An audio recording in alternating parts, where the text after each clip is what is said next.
Keisha Caldwell Bankruptcy Express, Hometown Pharmacy and Hazard, Mountain Health Alliance, TPBT Bancorp, Primary Care Centers, Kentucky Farm Bureau Whitesburg, and Heidi Hoffensberger Law. Welcome, Hometown 24 viewers, as we will have the double quick, I started to say halftime show, the pregame show. I'm all confused.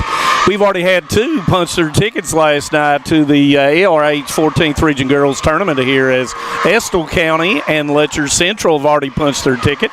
Two more will punch their ticket tonight, and their first game will be the Hazard Lady Bulldogs versus the Wolfe County Lady Wolves. And I'm Manus Blair, and I'm joined by Jim McCauley. And Jim, we're down to probably throughout the state now, we're under 100 teams trying to get to Rupp Arena. And you know, a lot of people, they don't understand the gravity of that, you know, and how fortunate you are to be, and especially those girls last night that moved forward, and you could see the jubilation in Estill County and Letcher Central when they moved their name tag across the board. And it's a great tradition that started the last few years.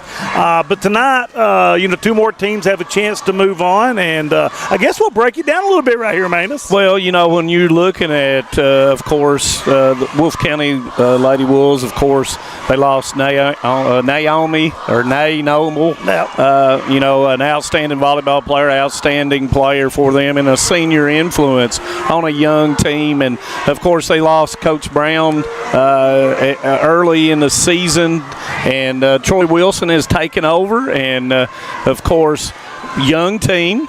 When you're looking at them, you've got to look at Harper Holbrook, and Harper coming in, you know, averaging 14.6 points a game, and she's a freshman, and Hannah Bush, the sophomore guard, and she averages 10.4, and of course Wolfe County comes in and they're 11-17 on the season, so kind of in a little bit of a transition.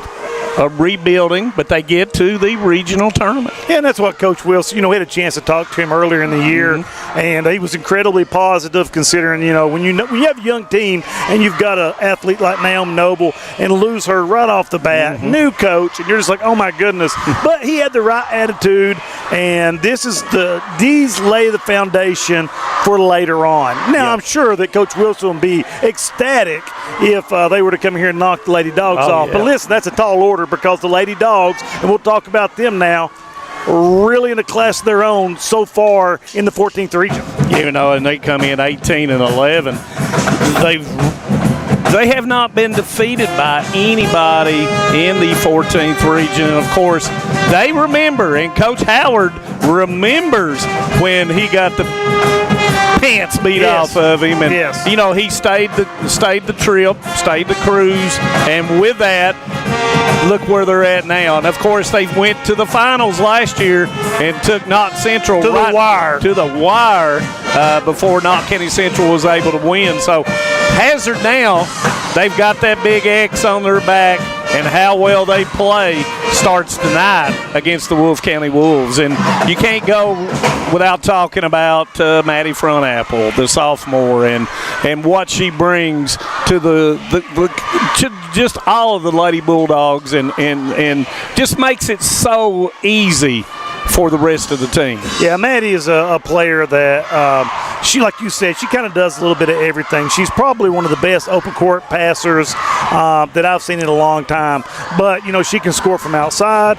She can drive. We see her a lot of times. She gets a mismatch. She goes down and puts her back to the basket and plays post. A tremendous defender and a great ball handler. So I just covered every basis of what you can do. So, you know, Maddie's a phenomenal player. And very unselfish. Yes, very unselfish. Very unselfish. And sometimes we think that she's a little too unselfish. Yeah, and, you know, the thing about it is, too, is when we look at it, and that's what we're going to do right now, we're going to be going back up top, and we'll be going over what each team will need to do with the Tim Short Auto Group keys to the game. So stay with us. We're going to go back up top, and we'll talk about what it takes for each one of these teams to win. So stay with us on Hometown 24.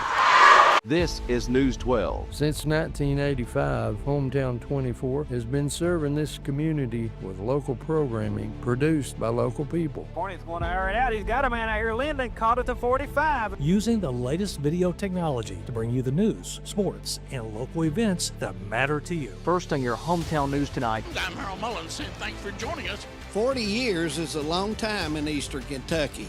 Here's to 40 more.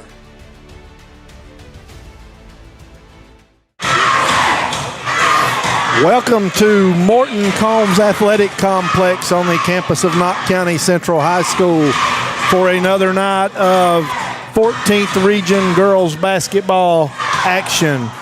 This is the 14th Region ARH Girls Basketball Tournament presented by Appalachian Wireless and brought to you by Hometown 24. First, we would like to thank a couple of our sponsors, Double Quick, Appalachian Wireless, Bank of Hyman, and the Martin Law offices. We're getting ready to get started with the first game of the night. Going to be between the Hazard Lady Bulldogs and the Wolfe County Wolves of Wolfe County.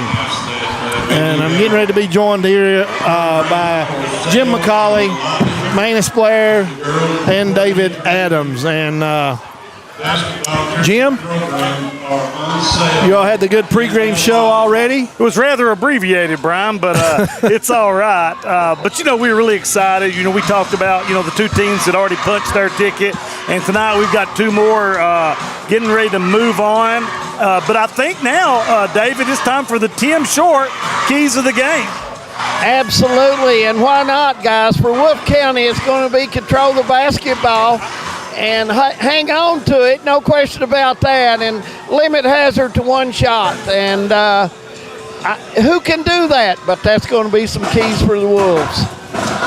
Yeah, and we think so too. And, the key, I think, for Hazard will be to cause turnovers for Wolfe County, control the boards, and, Hazard's going to do what they do. The offense is going to run through Maddie Fronapple. We talk about her. She averages 16.4 points per game, 6.7 rebounds. And also Braden Eddington, number 15 for Hazard, averaging 8.6 and 9 rebounds. Yeah, but 9 rebounds. And, but it seems like every game we watch her, I think the last game we lost count at 18. Yeah. So definitely a difference maker, especially on the offensive glass. That's where she is so deadly, right, Manus Player? Yeah, we were just getting into the Hazard Lady Bulldogs, and you hate to leave anybody out. And, of course, we failed to mention down there about we mentioned about Naomi Noble being lost to Wolfe County, but Carly Davidson being a loss for the Hazard Lady Bulldogs, an outstanding defender and knockdown three-point shooter. But when you're talking about Eddington and you're talking about Everidge, they work really well with Maddie Fronapple. Yes, they do. Hazard's got a lot of weapons, and we've talked about them throughout the year, how offensively they can cause a lot of issues for other teams. And the thing about it is we've talked too about they've got the big X on their backside, and they've acquired that, and it's taken them a while to acquire that. And Coach Howard's done an outstanding job of putting the pieces together to make a whole, and they've got a good team. And looking forward to the action tonight. And kind of getting in here late a little bit. Wolfe County, have you talked a little bit about Wolfe, Brian? Yeah, well, we talked about the keys for Wolfe a little bit. David did as we first came on, and then we talked about Hazard, what we thought for them. And, you hit some of the ideas there with Wolfe, and talking about injuries throughout the year and the injury to Carly Davidson for Hazard. And you talked about the injury to Naoma Noble for Wolfe County. And Wolfe County's a really young team. Yeah, one upperclassman on the roster. Yeah, so it could be a daunting task. Well, and it's got to be Coach Howard has actually done the blueprint from being that young team to getting to the level of which Hazard is now and being the number one rated team in the 14th region. So it just takes time to build that, and it's got to be consistency, it's got to be coaching, it's got to be work ethic, and it's got to be support from your athletic administration and your academic administration. Well, and, we talked about it a little bit down here, Brian. Coach Wilson, inheriting the team, first-year coach, a lot of young kids. All this is just a building block for them. Absolutely. You go in the locker room, hey, girls, we got to come out, we got to do this, this, and this, and let's give it our best. But in the end game, this is something that after the game, okay, guys, we made our first step. That's right. Let's build on it. Everybody's come back. We can do it next year. Yep. That's some good points. You all ready for tonight. I can tell that right off. But let's take a break. When we come back, we have the starting lineups as we continue with the girls' 14th Regional ARH Basketball Tournament. Stay with us right here on Hometown 24. Great communities attract talented people to live, work, and raise their families. We're committed to delivering future-proof broadband so our friends, families, and neighbors can live rich lives in smart rural communities across America. Your community is our community. We're your rural broadband partners. You do great things. We make great things possible. It's Tech Madness at Appalachian Wireless, and these deals, they're next level. We're taking $700 off select devices, or bundle your tech to get savings up to $1,100 off in tech savings. Those are some prime time savings. From phones to accessories, everything you need to stay connected is right here and ready to help you score big during our Tech Madness. But don't wait. These deals won't last forever. Head to your nearest Appalachian Wireless retail location or visit us online at AppalachianWireless.com to find out more. Because when it comes to wireless, we're always here to help you save big. Because we are you, we are Appalachian Wireless. What keeps you going? Your love for the game? Your teammates? A victory? At ARH Orthopedics, our goal is to keep you pain-free so your body can keep going. There's no time for discomfort in your joints or ligaments caused by an injury. ARH Orthopedic providers specialize in treatment plans, from non-surgical and surgical options, so your care is entirely centered around you. Visit arh.org/ortho to find an orthopedic provider near you. ARH, more for Appalachia. Time out for great food. This season, everyone is stopping at Double Quick for their pregame and postgame snacks, drinks, sandwiches, and dinners. Come on in and grab a bucket of Double Quick chicken with all the sides, a real family meal for on-the-go eating. Then there's everyone's favorite, the famous Double Quick pizza rolls. Buy them 1, 2, or 6 at a time. We've got sandwiches galore, your favorite drinks, chips, and snacks, and so much more. Be sure and use your Double Quick rewards card, and good luck to all the teams from the team here at Double Quick. For over a century, Bank of Heinemann has proudly served Knott County and the surrounding communities. They're your hometown bank, built on trust, service, and a commitment to their neighbors. With online banking, bill pay, and mobile deposit, they blend today's convenience with the personal service you've always known. Visit them on the Heinemann Bypass or at the Holly Hills Shopping Center. Bank of Heinemann, where tradition and trust still matter. My name is Emily, and I'm from Laurel County. When I was searching for a college, I wanted to find a place that felt like home and where I could make a difference. The moment I stepped on Alice Lloyd's campus, I knew this was where I belonged. There's a sense of community here and a focus on serving others that you can't find at other colleges. For me, it wasn't just about continuing education. It was about being a part of something bigger. Apply now to find your home at alc.edu.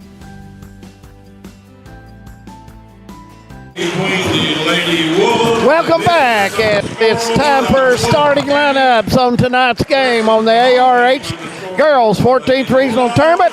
Manus, take it away, my friend. We're ready to go with the lineups. And first, it'll be the guests on the scoreboard. The Wolfe County Lady Wolves, 11-17 on the season, coached by Mr. Troy Wilson. Starting out with 0, junior forward Ariana Hall, averaging 3.9. Number 1, sophomore guard Hannah Bush, averaging 10.4. Number 55, sophomore center Miranda Cox, averaging 3.6. Number 12, sophomore center Cheyenne McGee, 3.2. And number 44, freshman guard Harper Holbrook, averaging 14.6.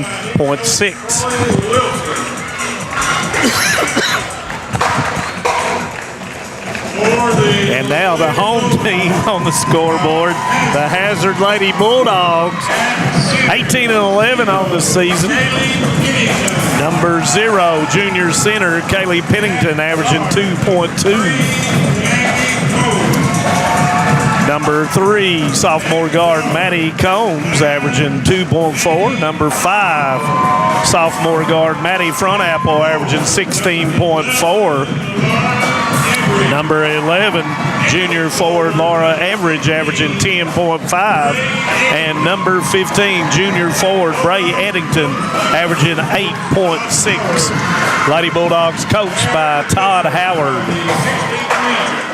Guys, it looks like game 1 is just about ready to go.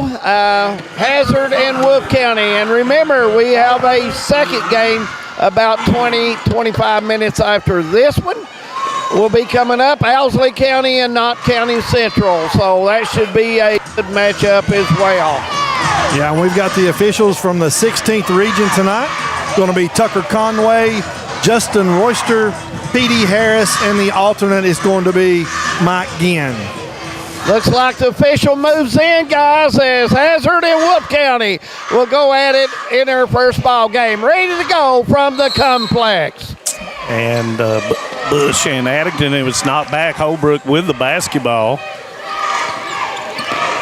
You'll see man-to-man looks like here for the Lady Dogs. Bush with the basketball,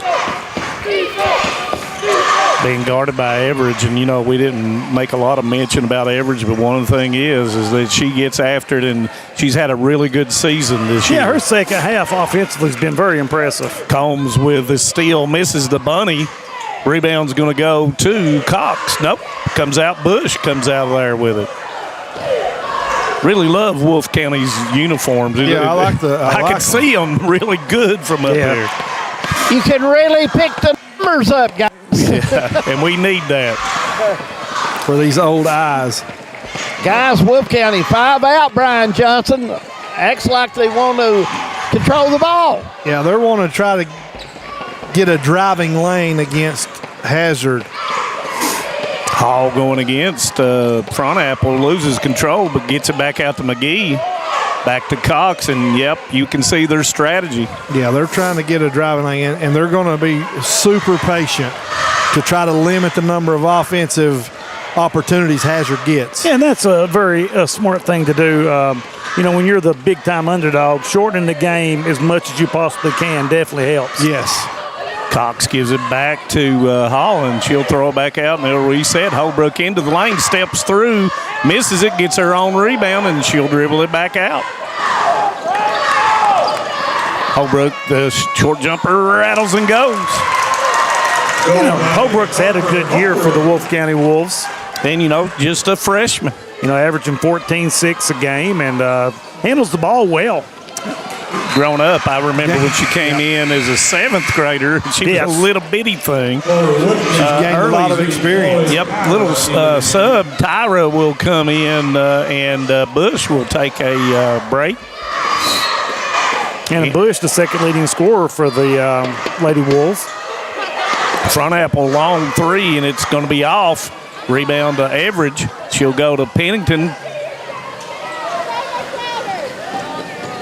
Everidge to the strong side, and she'll kick it back out. And nobody's yet to put anything on, but Everidge says, I will. Everidge gets set. That's her shot, guys. If you're Wolf County, you got to make her move. You know, in the last 3 or 4 games we've watched Manus, she's came out and hit 3 or 4 threes in the first half to really be a catalyst for this offense for the Lady Dogs. She's got 43 pointers on the season. And her percentage has increased dramatically from Christmas on. She's become a much more consistent outside shooter. And Bush is quickly back in the game. A little adjustment from the coaching staff to her, and she's ready to go. Holbrook being guarded by Combs. She picks her dribble up, goes to Cox. Hazard extending the pressure. Bush will go in up under the Pennington. Addington with a rebound.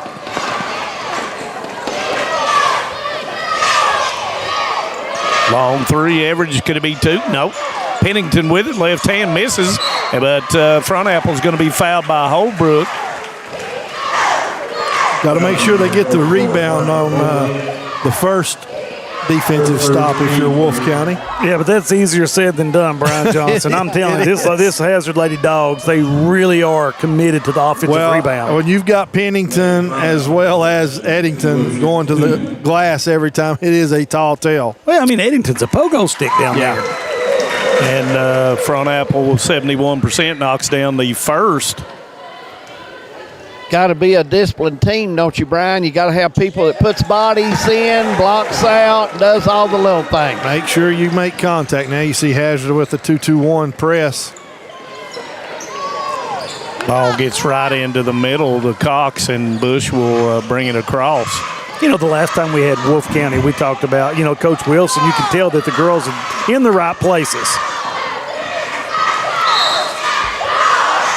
And with each small step, you gain a bigger step.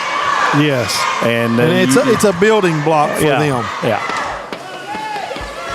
Thank you. That's the kind of the analogy I was trying to come up with. A little bit slow right now. Well, I mean, at your age, it becomes difficult. The popcorn fog has got you. My popcorn ain't kicked in, and that went through the hands of Wolf County, and it'll be a turnover going to Hazard with 4:36.52. Hazard. Thank you for joining us here on Hometown 24 on the bank of Hyndman. 53rd District. Yep. Big house on the creek bank, man. Yep. Big house. That's where I live. Pennington back out to average, and she's going to go in. 12-footer, misses it. Eddington is going to get called for riding the backside of Holbrook. Yeah, that's good position by Holbrook that time. Found a body, put it on somebody. Make them go over the top. And it was because she did this, and everybody saw leverage. this. They didn't see her pushing down on her. Yep, I didn't. That's where I've got 4 good eyes. But here we go. Coming in, and Holbrook will bring it across. And I'm really enjoying the strategy of Coach Wilson here. And that's going to be a foul, and that's on Pennington. That's going to be her second, and it is. And you see Caudle right up off the bench to check in for her. And Caudle has worked her way back into playing shape, and she's one of those. You better not foul her. She's 16 of 18 from the free throw line. Yeah, absolutely. She's 88.9%. You don't get much better than that. Guys, Harper Holbrook's going to be a well of a player in a couple of years. Goes through, step through, shot comes up long, and Bush is going to come down with it, up and under, misses it. Rebound comes to Eddington. I really like how low Holbrook is when she's dribbling. She keeps the ball low on the floor. Combs misses the three. Holbrook gets it knocked away by Eddington, and it will be Lady Wolves basketball. Guys, Wolf County rebounding here and putting it up. It's 30-second timeout, so we just leave it here. They're just not getting Hazard's length is bothering that second shot back up. Got to use the square, Brian Johnson. Got to use the square. And Wolf's going to make an adjustment here for the full court pressure that's being applied to them.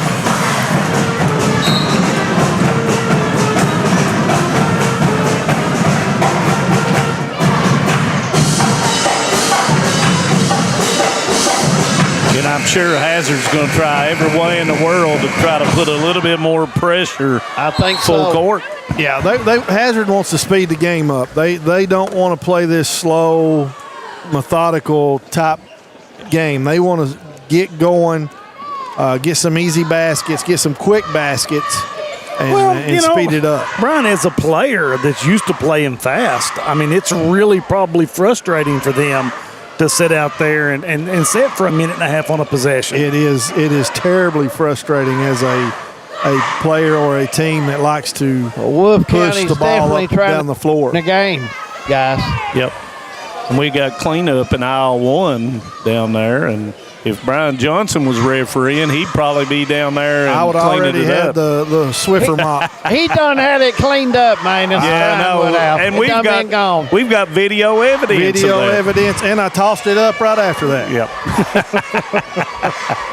But it looks like we've got it all cleaned up now. We're ready to go back to action. Hall to inbound, comes into Cox. And they'll clear it out.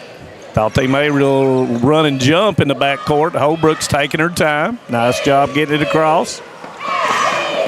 As Jim says, she's got that natural low crouch. Bush 3 doesn't go. Front Apple will come down with a rebound. Looking up the floor. Steps through, kicker to Combs. Back to Front Apple for the 3. Good.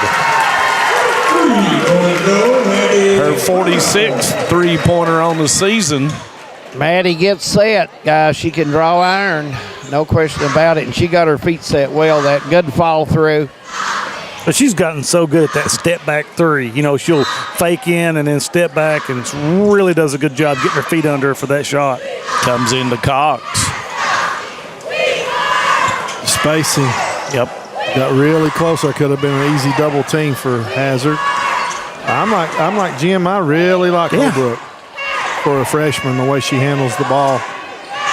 She needs some help there. And there's going to be a foul call. That's going to be on Caldwell, and that's going to be her first. That's 4 team fouls with 2:42 on Hazard, and Wolfe County will shoot from this point on any other foul.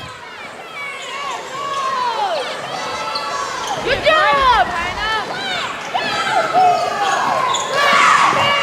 McGee with a basketball, picks it up, gives it to Hall. Got a 1-4 high set here for Wolfe. Yeah, and they was trying to set the elevator screen, and it was deflected.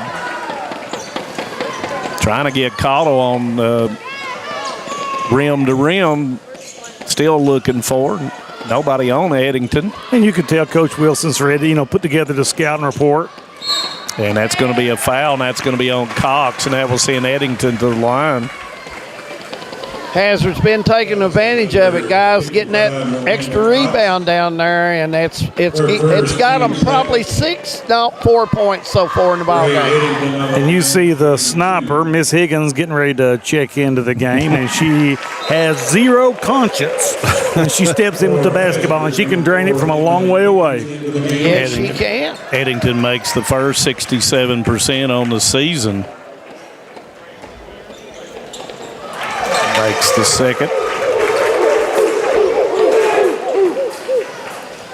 And that's going to be knocked away. Did they not count the first free throw? I don't know. I think they got it up there now. So yep, there it goes. Yeah. Oh, okay.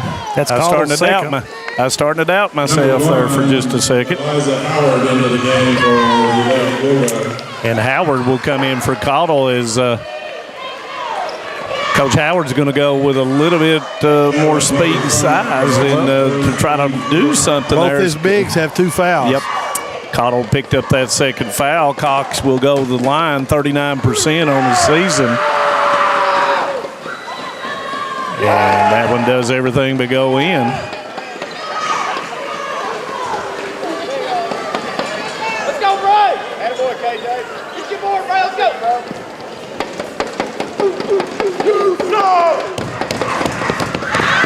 Second one is missed, and it's going to be a lane violation.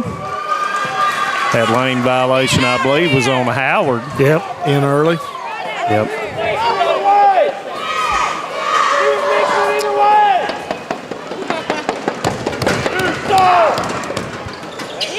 Missed the second one, or the third one, I should say, and Eddington with the rebound. 2 minutes to go in the first quarter. Average 3.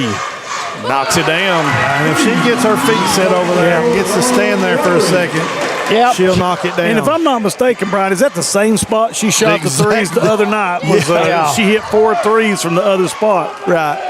And that's 2 from that spot today.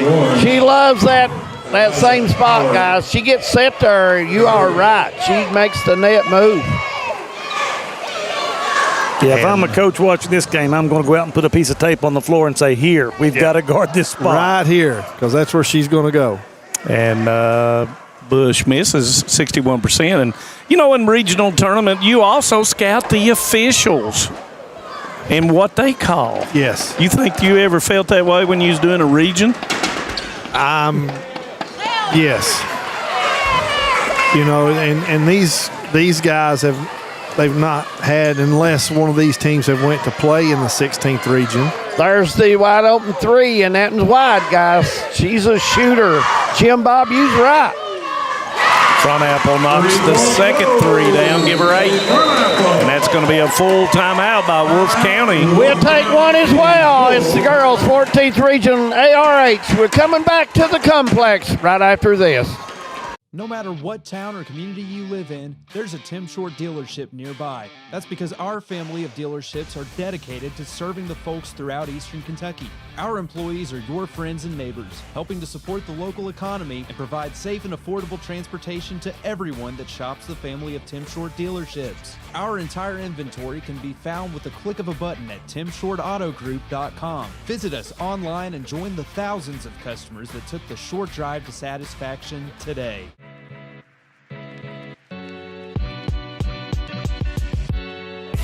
Come right to the source and get the region's best basketball coverage.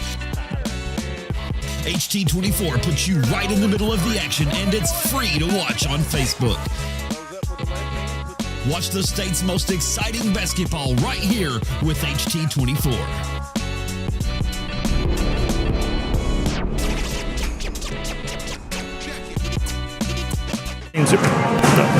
Welcome back. It's 16-2 right now. Hazard from Apple with the big three, and Hazard keeps on rolling as the shots are starting to fall a little bit. Wolf County's got to hit some shots, guys. Keep taking care of the ball and try to get back in this thing, because Hazard can score a bunch of points in a hurry. And, you know, they've got to knock free throws down. They're 0 for 4. And they're in the double bonus, so when they get fouled, they've got to make those free throws. Yeah, have got to make them. And we were talking about scouting the officials, so all of our teams that are playing in this regional tournament will have these same groups of officials are here. They've got 6 guys, so you can see how they call, so you can adjust your play. And right there, a beautiful pass led to the bucket there from Front Apple to Eddington. And Eddington is aware of that, and she's played with her now for 3 years. And if you're not awake, you get a busted nose. You get tattooed, won't you? And you want that, because she gives the basketball to you, and you got to be ready to score. Rebound is going to come to McGee. She's got the baseline against Front Apple, gives it to Cox for the 18-footer. Doesn't go, but she goes after her offensive rebound. Front Apple will then get it. Looks to Eddington once again. Back to Higgins for the 3. Good. Higgins gets set. Jim, she will hit that shot. That's that inside out we talk about. Take it away. Back over the top of the head, and good by Everidge. Assist to Front Apple. Good. Yeah, that was a dandy. You know, guys, I still like Wolf County's plan on this game. They're just not deep enough and strong enough right now to carry that plan out. But I like what they've started this game, how they're working. They're playing hard and doing a nice job. Well, you know, David, they're getting to the basket. And the long 3 is going to be in the first quarter. It's all Hazard, guys. We're going to take a break. Second quarter coming back at the Morton Combs Athletic Complex. It's the girls' 14th Region ARH basketball tournament.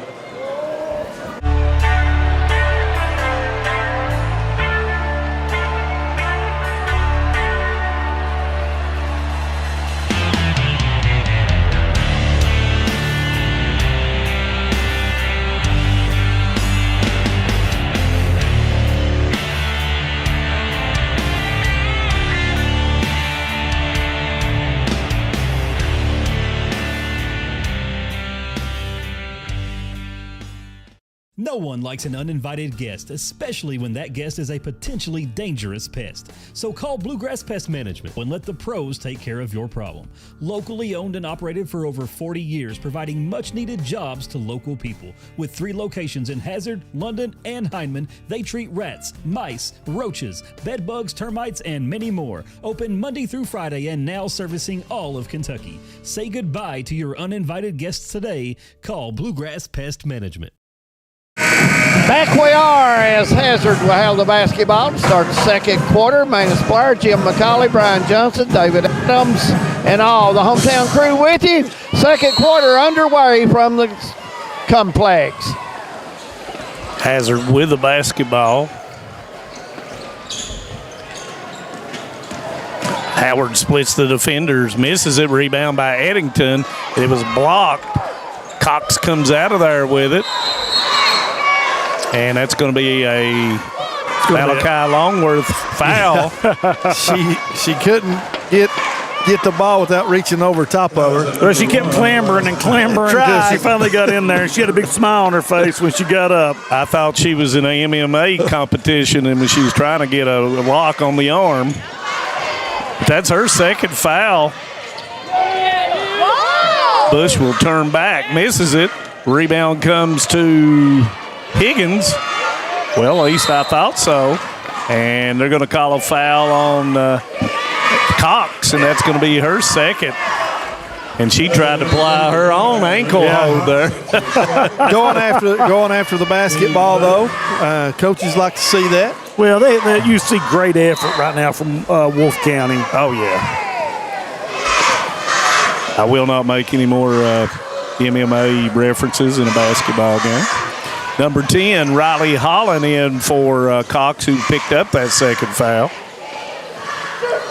Long three by Higgins, almost banked it in. Rebound's going to come to Combs.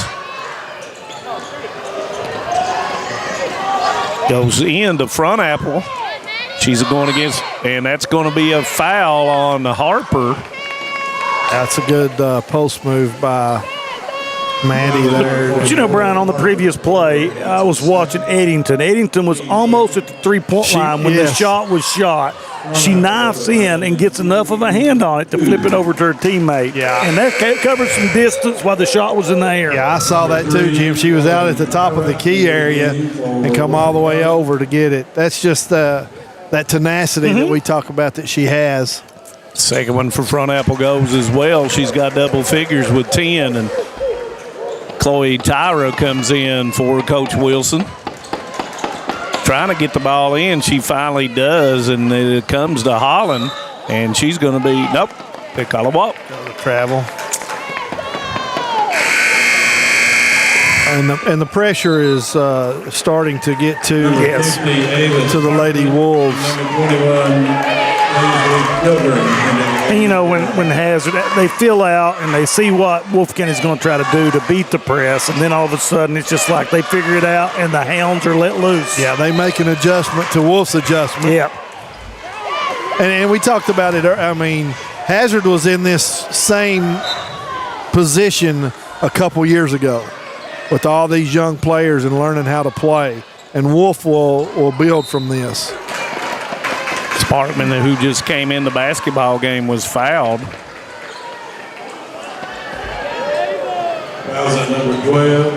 that was McGee that will pick up the foul, and that will send Sparkman to the line. Sparkman on the line shooting 2. Sparkman, the sophomore, misses the first free throw.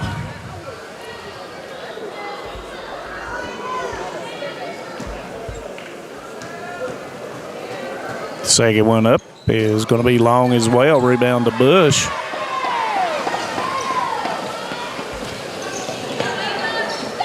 Coach Howard getting some of his bench players a little bit of time here in the second quarter. Harper goes into the backcourt, but it was knocked back. Stolen by Front Apple. She will go in off the board, and she'll put it in.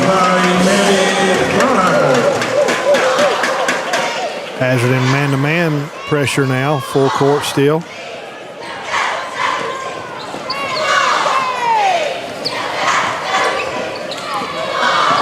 Holbrook goes in, misses it. Rebound comes to Sparkman. Wolf County getting to the rim some guys, but they've not been able to get the bucket.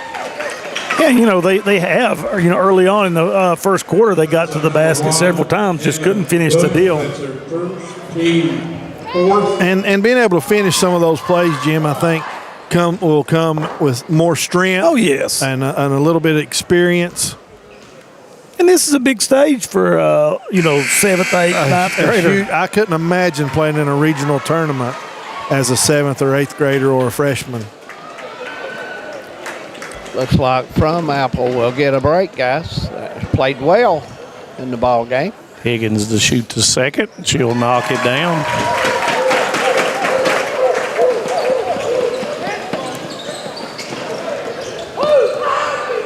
(28-2). We're under 6 minutes to go here in the second quarter. Holbrook getting the ball across, splits the defender, gives it up, and puts it off the board. And that's going to be Sparkman's going to pick up her first foul. What grade Sparkman in, man? Sophomore. Holland will go to the line. She's got good size. Yeah, I think she runs well. Yeah. I think when she played that game the other night, I thought it was Hannah Cottle that came in. That was my turned knee around. brace. Yeah. She misses the first. The Wolves trying to find that free throw line first mate. And if you're Wolf County, when you get to the line, you need to capitalize on the free throw opportunities. Misses that one, and Sparkman gets it, and Average. I hope we got a good view of her facial expression. Yeah, I think she got hit in the back of the head. She did. Higgins with a long three. It's going to be long. Rebound's going to come down, and I don't have a 21. We need to check and see who that is. Miss on the reverse by Average, and Sparkman knocked it out of bounds, and it will be Lady Wolves basketball. Hall will come into the game.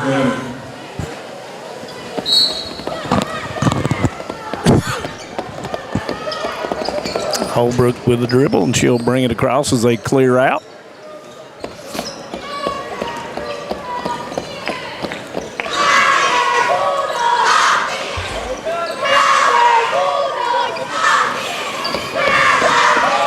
McGee beats Sparkman in there, puts it off the board, misses it. Hall rebounds, gives it to Bush.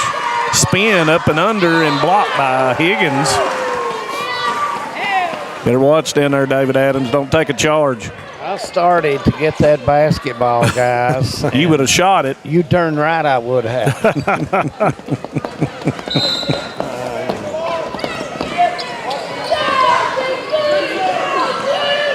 McGee with a kick, and they'll run it from out front. That's Tyra with the basketball.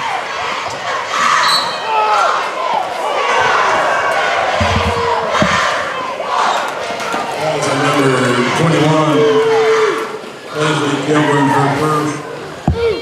21, looking towards Friday night, we know right now already that we'll have Estill County and Letcher Central played in that first game.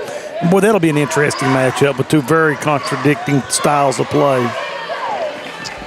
Yeah, it will, Jim. Chess match, and that's a semifinal from 2022. Yes, and Estill County won that one. I think I'm not correct at Estill. Yes, you are correct. Guys, also tomorrow night we'll be at the Farcio Woods Coliseum in Jackson, Kentucky. The boys regional will get underway from Breathitt County High School. Looking forward to that. There should be some great games. You've got Perry County and Breathitt in the first game, and then Letcher Central and Powell County in the second game.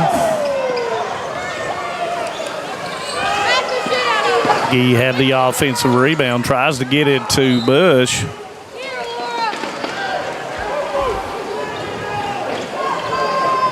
In Breathitt, a lot of, they were not playing their best ball at the end of the season, but having a chance to recalculate, and then you never take away the advantage of playing on the home floor is for Breathitt County. As McGee banks in the three. And you're exactly right, Jim. Because I'm telling you one thing about Breathitt County fans, they come out to support their team. And, of course, one of the most unique gyms in all of Kentucky. Ball's knocked away, and McGee has it.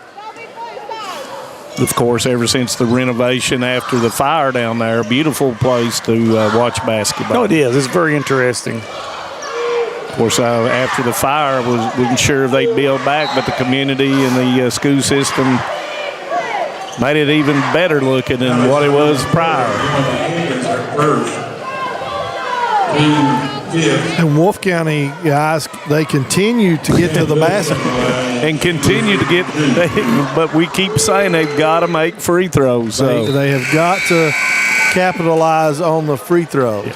I'll be honest with you guys, when the Wolves have drove the basketball, they've been able to get a foul quite a bit, and they've just not been able to complete the basket after they make the drive. And there goes they knocked down that first free throw for them. 28-6, 3:42 to go in this half, and we'll have the double quick halftime show. Talk a little bit about this game, what happened, and what's coming up later on tonight with the second first-round game. Left hand by Everett. She misses it. Pennington will put it up, and she is fouled. You know, we cover a lot of these games, and I say this every time. I actually told it to her yesterday. I love watching Pennington play because she always has a smile on her face. And, you know, that's something I always told my ball players. When you're playing, man, play, have fun. And she always has a positive attitude. First one up is good. 69% on the season, and you can actually tell that she's a player favorite when she scores. Mm-hmm. It seems like everybody on the bench cheers claps. for her. And her offensive ability has improved. Oh, I told her she had the best-looking turnaround jump shot at the foul line. Yep, that's what I told her yesterday. That's her shot. And that came about after, of course, Hannah Cottle was injured. Yes. No, and the improvement that Pennington's made offensively is just, I mean, it's really incredible. Now Hazard goes to the 2-3 zone. And number 21 is Kilburn. I thought it was. I just didn't have her on there. And, of course, she transferred in, and you can tell she knows how to play a little basketball. And that's going to be a jump ball, and it will go to Wolf County. Number 30, Hannah Cottle, and number 1, Eliza Howard. Into the game for the Lady Bulldogs. And I promised I wasn't going to make any more references. You were getting ready to. I can feel it. So I'll not make that reference. 2:45 left. Kilburn and Combs out on the front of that. Cottle, Pennington, and Howard down on the bottom of the zone. Goes all the way across McGee. Can she make no? Nope. I thought it was going down. It looked great from this angle. Combs with the basketball. Goes into Cottle. She goes in there, and she's fouled by McGee, and that's going to be her second. So that's 4 Lady Wolves with 2 fouls. And Cottle, as you mentioned, is an outstanding free throw shooter. She shoots it almost as good as you used to, Manus. 89%. That's about the only way I could score is from the free throw line. Brian, did Manus Blair really shoot that high? You know, David, I've been known to stretch the truth a little bit. That's the fisherman in him. Yeah. And see what you did to Hannah's. I jinxed her, David. Did you see it? Hey, Manus. Over in Johnson County, he jinxed a lot last week. They said don't come back for the regional tournament. I've been banned from Johnson Central High School. I'd say you have.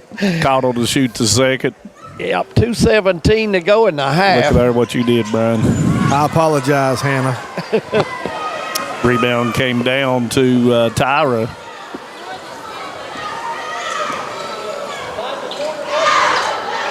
Wolf needs the open area right there at that elbow. Try to get the ball in there. Knocked away by Kilburn, and she's going to go in off the board, and she'll put it in.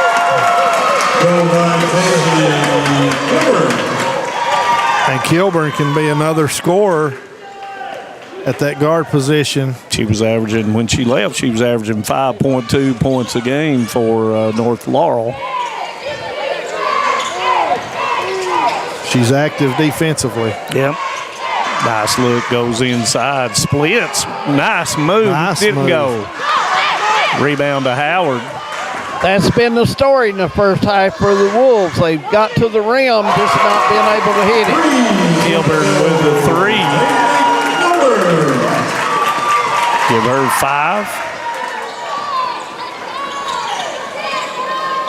5. Goes back into Hall. Trying to get through, but Howard's going to go to the floor. She rips it out of there. Howard goes in, goes up. It was blocked by Pennington. Kilburn gives nice it up to one-handed Higgins. pass. And she's going to be fouled by Hall, and she'll put it in there. That's a nice look there. And nice filling of the lane by Higgins. Kilburn with that one-handed pass, guys. Yeah, that was nice. For Wolf County, number 11, Aubrey Collinsworth. Aubrey Collinsworth in for the Wolves, and out goes Tyra. Guys, want to remind everyone, about 20 minutes after this one, we'll have Owsley County Owls and the Knox County Central Patriots going at it. A big regional matchup, and that will come about 20-25 minutes, as I said, after this one. Cottle comes out there and makes the steal. She's going to be the point guard. Nope, she's going to be the scoring guard. It goes out of bounds, and it'll be Wolf County basketball.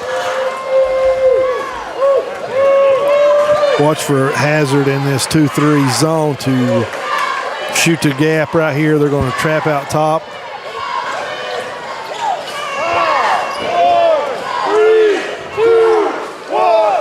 Kilburn with a steal. And she'll lay it in. So Kilburn coming in here with 7 quick points from the field. And Kilburn with the steal. I'm not sure if she knows how much time, but she fakes, goes up and misses it. And that will end the first half. We'll take a break. We come back with the halftime show. Stay with for that. More basketball action all through the evening. Stay with us right here on Hometown 24. It's all dogs at the half. Since 1962, Citizens Bank and Trust of Jackson has been proud to serve the community. They care about the people of Breathitt County and are the only locally owned bank in the community. With 2 branches in Jackson and 1 in Beattyville, they're never too far away when you need them. And with the latest innovations in banking, keeping track of your finances has never been easier. Helping to grow Breathitt County as leaders for over 60 years. That's Citizens Bank and Trust, member FDIC, equal housing lender. Hi, I'm attorney David Johnson. You may recognize me from some of our other ads, but injuries from an auto accident are no joking matter. With over 25 years of experience, our offices have the resources and expertise to go head-to-head with big insurance. While most of our cases get resolved without going to court, trust me, they know if the attorney you choose will take it this far. Either way, our clients get paid. So for all your legal needs, get the pros on your side. TVS has made a commitment to bringing you the best channel lineups and most diverse video packages available. We are proud to introduce Broadband TV, our newest and most affordable video package yet. 48 of the most watched channels we offer, some new channels only available with this package, and over 300 of the best free ad-supported channels available, all for only $29.95. Home sweet home. At First Federal Savings and Loan of Hazard, we've been providing our friends and neighbors the sweet dream of homeownership since 1960. We're proud to support the community we work and live in. That's why we take so much pride in providing competitive rates, low closing costs, and quick turnaround by local decision makers. Investing and growing our community is what we do. At First Federal Savings and Loan of Hazard, we believe that there's no place like our home. Member FDIC, equal housing lender. Brought to you by Double Quick, Keisha Caldwell Bankruptcy Express, Hometown Pharmacy and Hazard, Mountain Health Alliance, TPBT Bancorp, Primary Care Centers, Kentucky Farm Bureau Whitesburg, and Heidi Hoffensberger Law.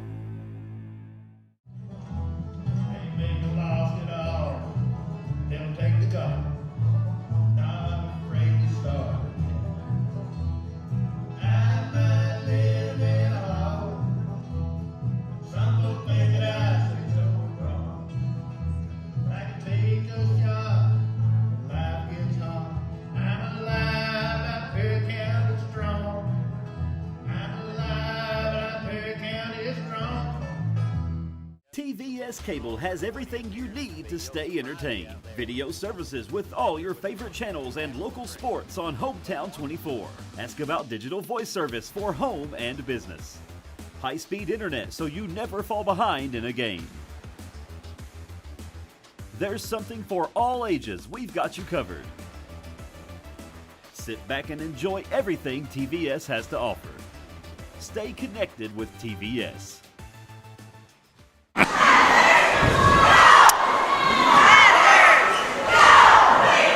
Welcome to the Double Quick halftime show, and I'm going to go over the stats real quick.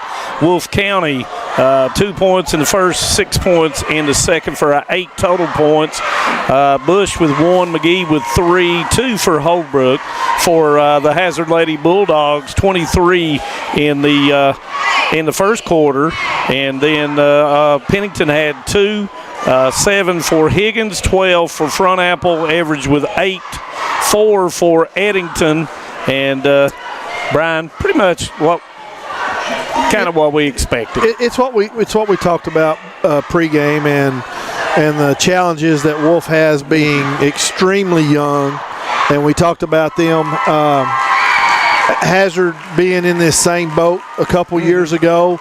It's a building block for Wolf County, and you see they're in the right positions, and the coach is coaching them the right way. They just don't have the maturity and the experience yet, and it will come. And Coach Wilson, you can tell the preparation that he is. Great game plan. It's been a while since we've had him on Hometown 24, and you could see a major difference. And it's just going to take a while. Yeah, and they had a great game plan to start the game with. They were going to try to be extremely patient, try to shorten the game. Is what you have to do when you're playing somebody that has a high-powered offense. Mm-hmm. You have to shorten the game. And the favorite, the favorite. But let's kind of think out of the box a little bit. Of course, you've refereed numerous girls and boys regional tournaments, state tournaments. What does it go into, and what kind of preparation do you do prior to a regional basketball game? As an official? As an official. As an official, you know ahead of time what region you're calling. So for me, what I would do is I would watch games of other teams that were in the region that I was going to, and you watch their style of play. But you really don't change as an official how you call because of who you're calling, because you're officiating the rules. And, as a team, because you're a team. You are a team. And, I mean, you usually have refereed a lot with the other people that are calling the regional tournament. Yeah, there are same guys that you call with all year long. And to get here, how does a referee get from that district level to a regional level? How do they acquire the ability to call a regional basketball tournament? I think it goes back to experience, preparation, knowing the game, knowing the rules. And you are a steward of the game. You in selection of those, yes. The assigning secretary, and for those out there that don't know this, the assigning secretary makes up the biggest portion of that, but also the coaches. The coaches do a preseason ranking on all the officials, and they do a postseason ranking on all the officials. The assigner, who goes around and evaluates you throughout the year, gives you he's got 50%. The coaches get 50%. So you I'm sure a lot of you all out there didn't know this. Probably not. So the assigner gets to give you he can give you up to 50 points, and the coaches can give you up to 50. You take those two and you add them, and you take your top 6, 7, 8, 9 officials for the region. One set for the girls, one set for the boys. Some regions intertwine those and let you call both. And then the number one official in your region gets selected for the state tournament, but they send in 3 names, and the commissioner, Julian Tackett, chooses one of those officials to go to the state tournament. And I've been fortunate enough to go a lot. I've been very blessed in that. So there you go. We hadn't talked about that before. We hadn't. So now you know a little bit more, and some of you probably knew that, and some of you didn't know. But going into the second part of this game, I think it's pretty much a given that Hazard's going to advance. Yeah. So if you're Coach Howard, how are you going to maintain, or we're close to a running clock. How do you maintain keeping anybody from being injured? That's going to be the key. You want your players to experience this regional tournament, this run. So you go back. I would probably go back with my regulars and then get a little sweat going, make sure they don't get any bad habits, and I would pull them out, and I would get ready for the next game. And, of course, Wolf County is going to continue to do what they're doing and build that experience. They're going to build their experience. That's later on. They need to keep playing their players. And that's going to be it for the Double Quick halftime show. And me and Brian's going to make our way back up to the top. So stay with us in the second half and on Hometown 24. Tucked deep within the rolling hills and ancient ridgelines of the Appalachian Mountains, Eastern Kentucky is a place where heritage runs deep and community runs deeper. Known for its coal mining legacy, bluegrass traditions, and fiercely proud people, this region tells a story of resilience, creativity, and quiet beauty. I'm going to take you along with me as I visit some different counties of Eastern Kentucky and explore what all this amazing region has to offer. Hi, I'm Rebecca McCauley, and this is Bluegrass and Backroads. Hey, it's Kristen Mulcahy from Appalachian Wireless. Let's talk for a second. Those big name carriers, they talk big, flash big numbers, make bold promises, but then comes the fine print, the hidden fees, and the coverage that doesn't cover. At Appalachian Wireless, we don't hide behind contracts or call centers. We live here, we work here, and we provide service with real savings, real devices, and coverage wherever you go. So if you're tired of getting the runaround and listening to those empty promises, visit us online or in one of our many retail locations today, because we are you, we are Appalachian Wireless. If you're looking for a convenient pharmacy location with a friendly, caring staff, look no further than Heinemann Pharmacy, located inside the new Heinemann Primary Care Center. Our pharmacy is open Monday through Friday from 8:30 to 6:30, but always stays open until the last patient is seen. Whether you need to pick up your refills in our drive-thru, need a flavored medicine for your little ones, or something to feel better after a visit to the clinic, the Heinemann Pharmacy inside Primary Care has got you covered. Located at 425 Heinemann Bypass. Call the Heinemann Pharmacy at 785-0513. Player down here. All right. I'm going to do the player down here. And here, we're back at, me and Brian ran up the steps to get here on time, David. He outran me. Ain't nothing wrong with that, guys. He outran me, but I grabbed his shirt. Second half getting ready to start, guys. And as we mentioned earlier, it'll be Knox and Owsley. And then tomorrow night we report to Jackson to do the boys 14th regional tournament. It will start at 6 o'clock as well. I believe Breathitt and Prairie, do they play the first game, guys? Yes, Breathitt, Prairie first game, Powell led to the second game. Yep, big night in Jackson. We're ready to go, guys. It'll be the Bulldogs with the basketball to get us started back. Yeah, and we'd like to thank our sponsors again starting this second half. Double Quick, Appalachian Wireless, as Eddington knocks down a 3. And I saw the big sign over there, Manus. It said, Bray, take the tray. And she in did. The pep section, and she is 1 for 1 from the three-point line tonight. I don't even have anything on her if she's even taken a 3 this year.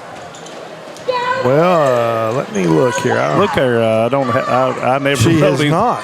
She has not. So she has not. She don't need to shoot anymore. She is 100% right now. She needs to quit right now. So clock will be running full time from here on out as the lead is over 35. Goes into Pennington and she'll put it up, misses it. Rebound's going to come to Holbrook. And Hazard's going to get in their 2-3 zone.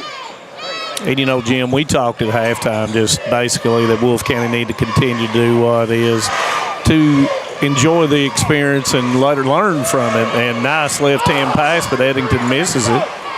Yeah, and I agree with you, man. It's, this is when you're playing against a high-caliber opponent, so you go out there and work on your stuff in a high-press situation. It'll pay dividends down the road. Yep. Just got to keep working at it. Bush will give it up to Hall. One more pass, nice fake. Nice move. It's going to come up long, average with it. Yeah, there's an old saying that calm seas don't make a sailor, and boy, they're true stuff. Front apple 3, and she'll knock it down. And that's going to be her third 3 and gives her 15 points on the night. And you see the set that Wolf just ran the last trip with the high ball screen, great spacing. They've got the girl flashing to the high post now. I mean, they're running the stuff. It's just they will get better, and that's a great shot there by Holbrook. Yeah, and we noticed that last time, Brian, that we had a Wolf County game. The coach just did a great job putting them in a situation to be successful. And that's all you can ask for. Combs will go through, and there's a foul call. Foul is on number 55, Miranda Knox. That's her third. Combs trying to get into the scoring column, 54% on the season. And she does. And we'll be having Owsley County and Knox County coming up right after this one in the second game of the night as Combs makes the second.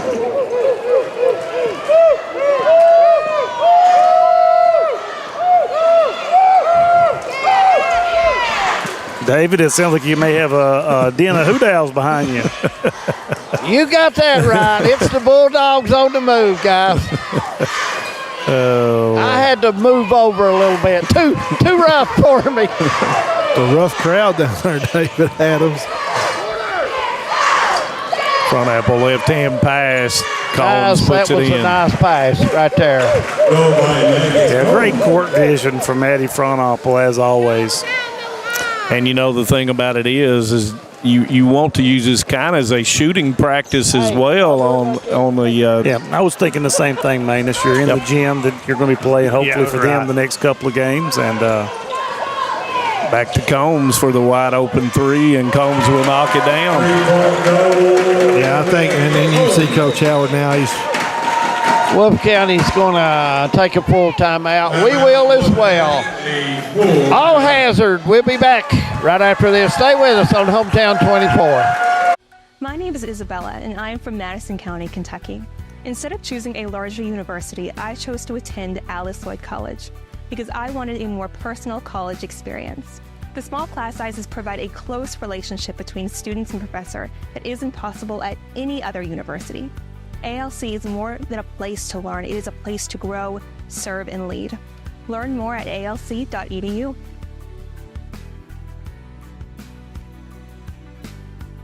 Kentucky Mountain Health Alliance Incorporated, Little Flower Clinic, Quantum Healthcare, and East Kentucky Chiropractic, offering medical, dental, pediatrics, chiropractic, behavioral health, women's health, rheumatology, mat program, x-ray, and transportation. Little Flower Clinic Rheumatology, Dr. Travis Sizemore and Brianna Cornitz, treating autoimmune disorders such as lupus and rheumatoid arthritis, and more. 487-9505. Kentucky Mountain Health Alliance Incorporated, your medical home in the mountains.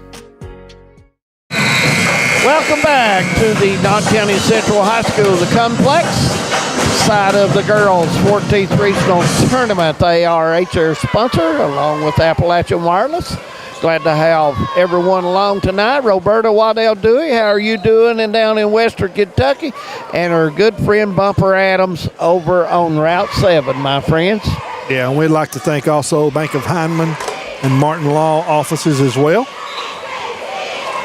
for their sponsorship during this tournament. Turnover and hazard who brought in Higgins, Howard, Kilburn, Sparkman, and Caudle during the timeout.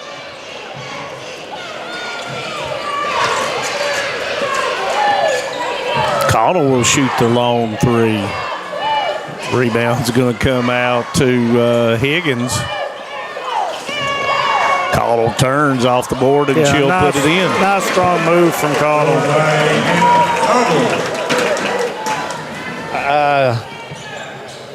That was a strong move, guys. I want you to know. Cox trying to go into Hall, and it's going to be out of bounds, and it will be Hazard basketball. Wolf County, a small team, but guys, they play with a lot of heart. I know the score don't show it, but I tell you, they've played as hard as they can play.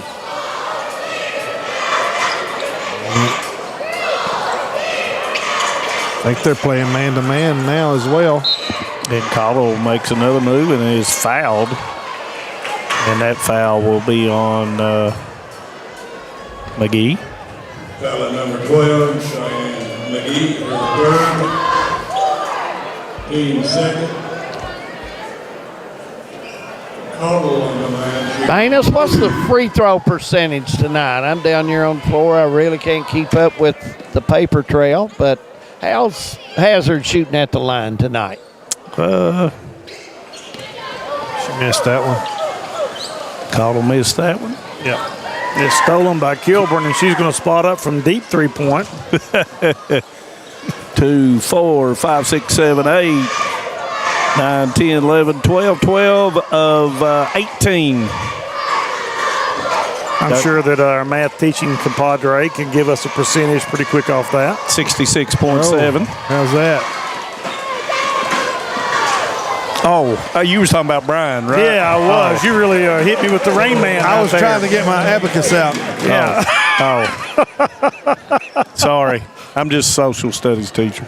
Well, I don't know. I guess it's probably how you count money. It's the same way. There you go. Yep. And that's going to be a tie-up, and the ball will go to Wolf County.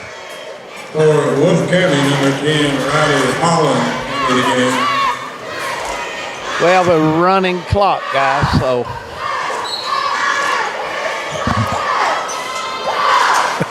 This game probably moves right along. Bush steps through, and she's going to be fouled. That's going to be on Sparkman. And, you know, I forgot to write down the last bucket. Who made the last bucket for Hazard? Higgins. Higgins, okay. Off the nice feed from Caudle. Guys, what do you feel about the second game tonight, Owsley and Knox? Well, I'll be perfectly honest. I've not watched Owsley play this year. I know that Manus has, and can probably give you a little more insight on that. Typical Coach Smith coach team. Plays the 2-1-2. Will shoot the three. Looks to get the ball out in transition quick on a defensive rebound. Markham, an outstanding player, 18 points, 13 rebounds. And, of course, running the show will be Miss Delaney Smith. And that, sir, is why we pay you the big bucks. Absolutely. Yep. Oh, I forgot. 57-10 as the clock goes under 10 seconds. Hall with a long three doesn't go. Rebound's going to be put back up, and it will go in for Holland. 57-12 our score. Fourth quarter coming up. Stay with us on the girls' 14th region ARH 14th regional tournament. We'll be coming back. Hi, my name is Heidi Hoffensperger from Hoffensperger Law Office. Debt can feel overwhelming. The calls, the letters, the constant pressure, it's hard to see a way forward. You're not alone. The law office of Heidi Hoffensperger has helped countless people through their bankruptcy, giving them a fresh start and a chance to rebuild. Bankruptcy isn't the end. The legal world can be a very, very difficult and complicated world, and I don't want that for my clients. Call today and let Heidi help you with this new beginning. Hometown Pharmacy of Hazard is here to meet all your prescription and healthcare needs. Pharmacist Darren Smith and the experienced staff provide fast, reliable service with the professionalism you expect. With friendly service and a commitment to quality care, Hometown Pharmacy is proud to serve the Hazard community every day. Ask about their new app. Hometown Pharmacy of Hazard, quality care, professional service right here in your community. Welcome back. Fourth quarter getting ready to start as Hazard will have the basketball. 8 minutes to go, and guys, right now, Bulldogs sailing along to go into Friday night's meet. And Cox will knock it away back to Sparkman. You've got Collett and you have Adams into the basketball game for Hazard. And nice move by Howard. Yeah. We see Howard out here usually, when she's coming in off the bench playing. She plays very conservatively, but it's nice to be able to see her have confidence to make a nice run at the basket like that. And plays really good defense. Yeah, always. Rattles doesn't go, but that's going to be a foul as Holland got the offensive rebound, and she'll go to the line to shoot 2. That was on number 12, Shay Adams. That is her first. I'm going to quiz David Adams right here. Go ahead. The Morton Combs Athletic Complex, how many times have they held it? I told you last night I'm going to quiz you. 9. See, he's like a... Oh, he was right. Did you think he was going to forget from last night? No, I didn't. Now, man, I'm going to be honest with you. When you talk to me and tell me something, I'm not like Brian and Jim. I will remember. Now I'm going to ask him what years. The boy now. You didn't tell me that. Okay. Oh. Well, I remember 1990 here, Fleming Neon and Whitesburg played in the regional championship. And I will say in 1991, I finished my career here in the regional tournament. And I was at both of those games. But you had 1979, Leslie County won here, 1982, Knox County Central, 1986, Leslie, 90 Neon, 93 Whitesburg, and Sparkman misses that one, gets her own rebound, and it's going to go out of bounds, and it will stay with the Lady Bulldogs. In 2000, it was Purry Central, 2007, Breathitt County, and 2015, Letcher Central. Yep. Now, David, I'm going to quiz you tomorrow on that. Oh, gosh, that was a lot. And I didn't even have an ink pen to write it down. Higgins misses it. Cox with the rebound. And thanks to my trusty Kentucky Basketball Encyclopedia for that information. Holbrook misses it. Rebound's going to come down to Adams. She had good inside position there on the offside. Goes into Sparkman, back to Adams. She's going to split through, knocked away by Cox. Off of Adams, and it'll be Wolfe County basketball. And it's nice to see the young players running the stuff the correct way, getting in position. So that shows you that during practices that they're doing learning, the same. doing the same I was thing. always really impressed with Leslie County doing that. They were bringing their young players over there, and Leslie County girls, you'd see pretty much a mimicry of what the varsity do. Higgins loses it to she did not like that. No. And of course, having a son that is redheaded, but he don't have any kind of temper. None at all. I don't believe Higgins does either. She plays really hard. She plays really hard. In other words, I have a inborn bias toward redheaded, and all of my grandyoungins have red hair. Well, my daughter and my grandbabies have got the red tint as well. Goes into Sparkman, and it's taken away by Cox.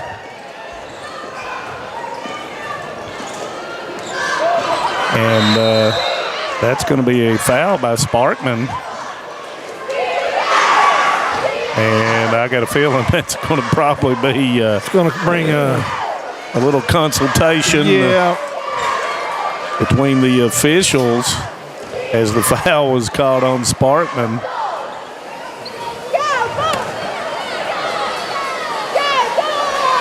Maybe a little extra contact there for short guys. I'm not sure. I really just caught the tail end of it. Yeah, that's all I got too. Seen the way the players went down, so we'll see what they work out. If we were in NCAA play, we'd probably take about 10 minutes to try to decide that. And these guys did a much better job than NCAA officials. They didn't need a monitor or anything. And it happened right in the middle where all three of them could get it. They've got an intentional foul. Yes, they did. As a non-basketball play. Miranda Cox will be on the line for Wolf County, shooting 2. And Cox will knock down the first.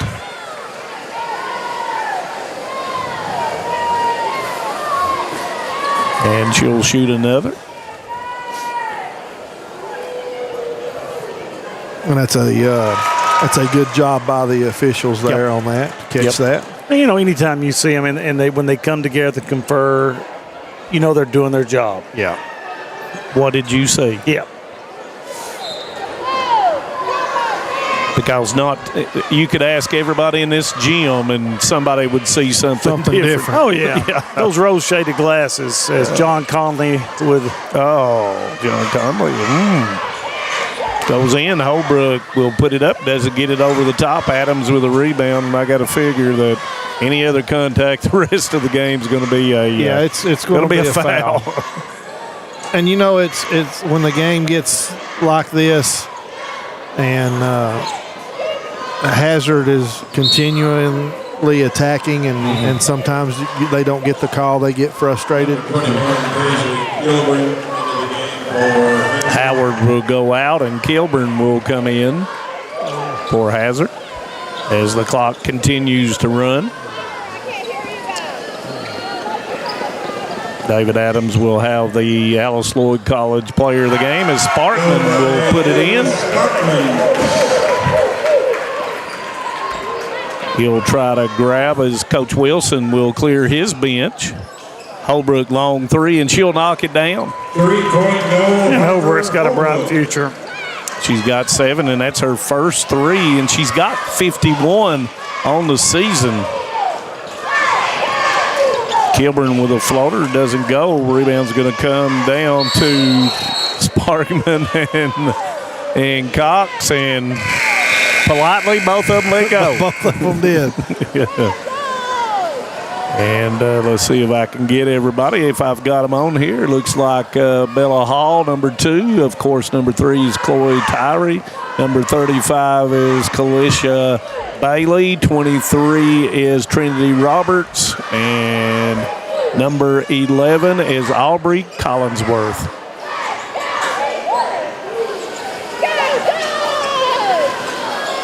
And I would bet her favorite team is the Cincinnati Bengals, and that's going to be a 2. I don't believe she knows who Chris Collinsworth is, man. That's you're dating yourself. Higgins long 3 misses it. Rebound to Adams. Everybody knows about the Bengals. They're not very good. Sometimes. Yep. Higgins will bring it back out as we near the minute-and-a-half mark. Higgins another long 3. Sparkman rebounds it, keeps it above her head, and it doesn't go in. Rolled all the way down. I think she was turning away. I thought she was. I think she thought it was already in.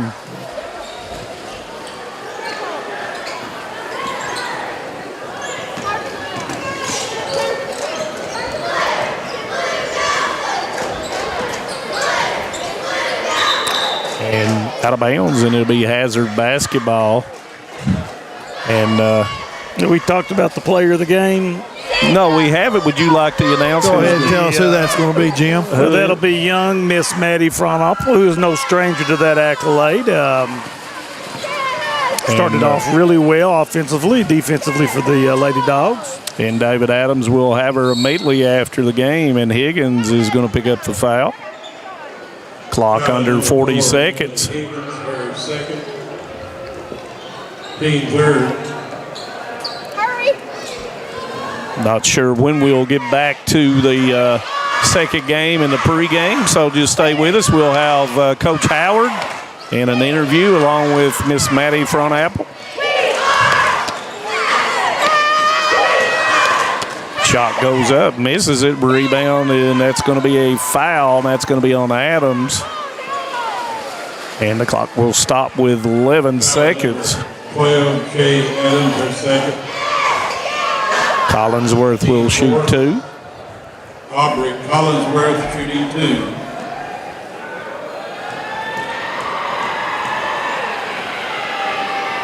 First one is good. Guys, the Wolves didn't hit a lot of shots tonight, but they kept battling. They kept playing hard. So that's what you want if you're trying to build a program back. Second one is good as well. Yeah, good looking form there at the free throw line by Collinsworth. 5 seconds, and I think Higgins is just going to dribble it out, and now ended at 61-23, and Hazard will advance. Yep, they will. And, guys, our next game is about 25 minutes away as we'll have Owsley County and Knox County going to go at it. So, looking forward to that. And, guys, y'all want to go over some scoring until I get Maddie here? Go right ahead. All righty, quickly for Wolf County. You had Bush with 3 for McGee, 7 for Holbrook, 4 for Cox, 2 for Holland, 2 for Hall, 2 for Collinsworth, total of 23. Hazard, 2 for Pennington, 2 for Howard, 7 for Combs. Higgins with 9, 15 for our Alice Lloyd College player of the game. Go ahead, David. Yeah, I'm with Maddie from Apple, the Alice Lloyd College player of the game. And Maddie, congratulations. You always want to win and get started in the regional tournament. Yep, it's very important to get that first win. You're all playing well right now. You're a veteran team now, and I remember you in the regional tournament just 3 seasons ago. A lot of youth, but now the Bulldogs have grown up. Yeah, we're still young, but we have that experience that other people in the region don't. I noticed tonight you all really had good chemistry, sharing the ball, running the floor well. Why does the Bulldogs play the best on defense, Maddie? We like to get up and defend full court. Okay, congratulations on a great game. Let's talk, before I let you go here, let's look ahead down the road. You have Friday night and Saturday, some good teams left, teams that you all compete against. What are you looking forward to, and what's the Bulldogs want to try to get out of this? We're just ready for that championship. Hopefully we can get past Friday and win it all.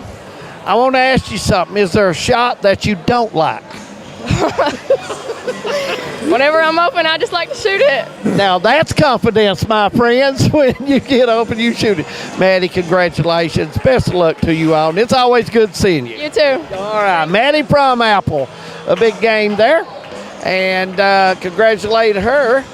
And guys, we're going to take a break. When we come back, we'll have Coach Howard. And we'll talk some scoring and strategy of the next game coming up right here on Hometown 24. Stay with us. TVS Mobile is here. Mobile service from the broadband provider you already know and trust. Powered by the nation's most reliable network, TVS is your #1 choice when you need to stay connected. With mobile plans to suit any budget and any situation, and phones from your most trusted brands. Go to tgtvsmobile.com today and see how TVS can keep you connected. The choice is yours. The time is now. TVS Mobile.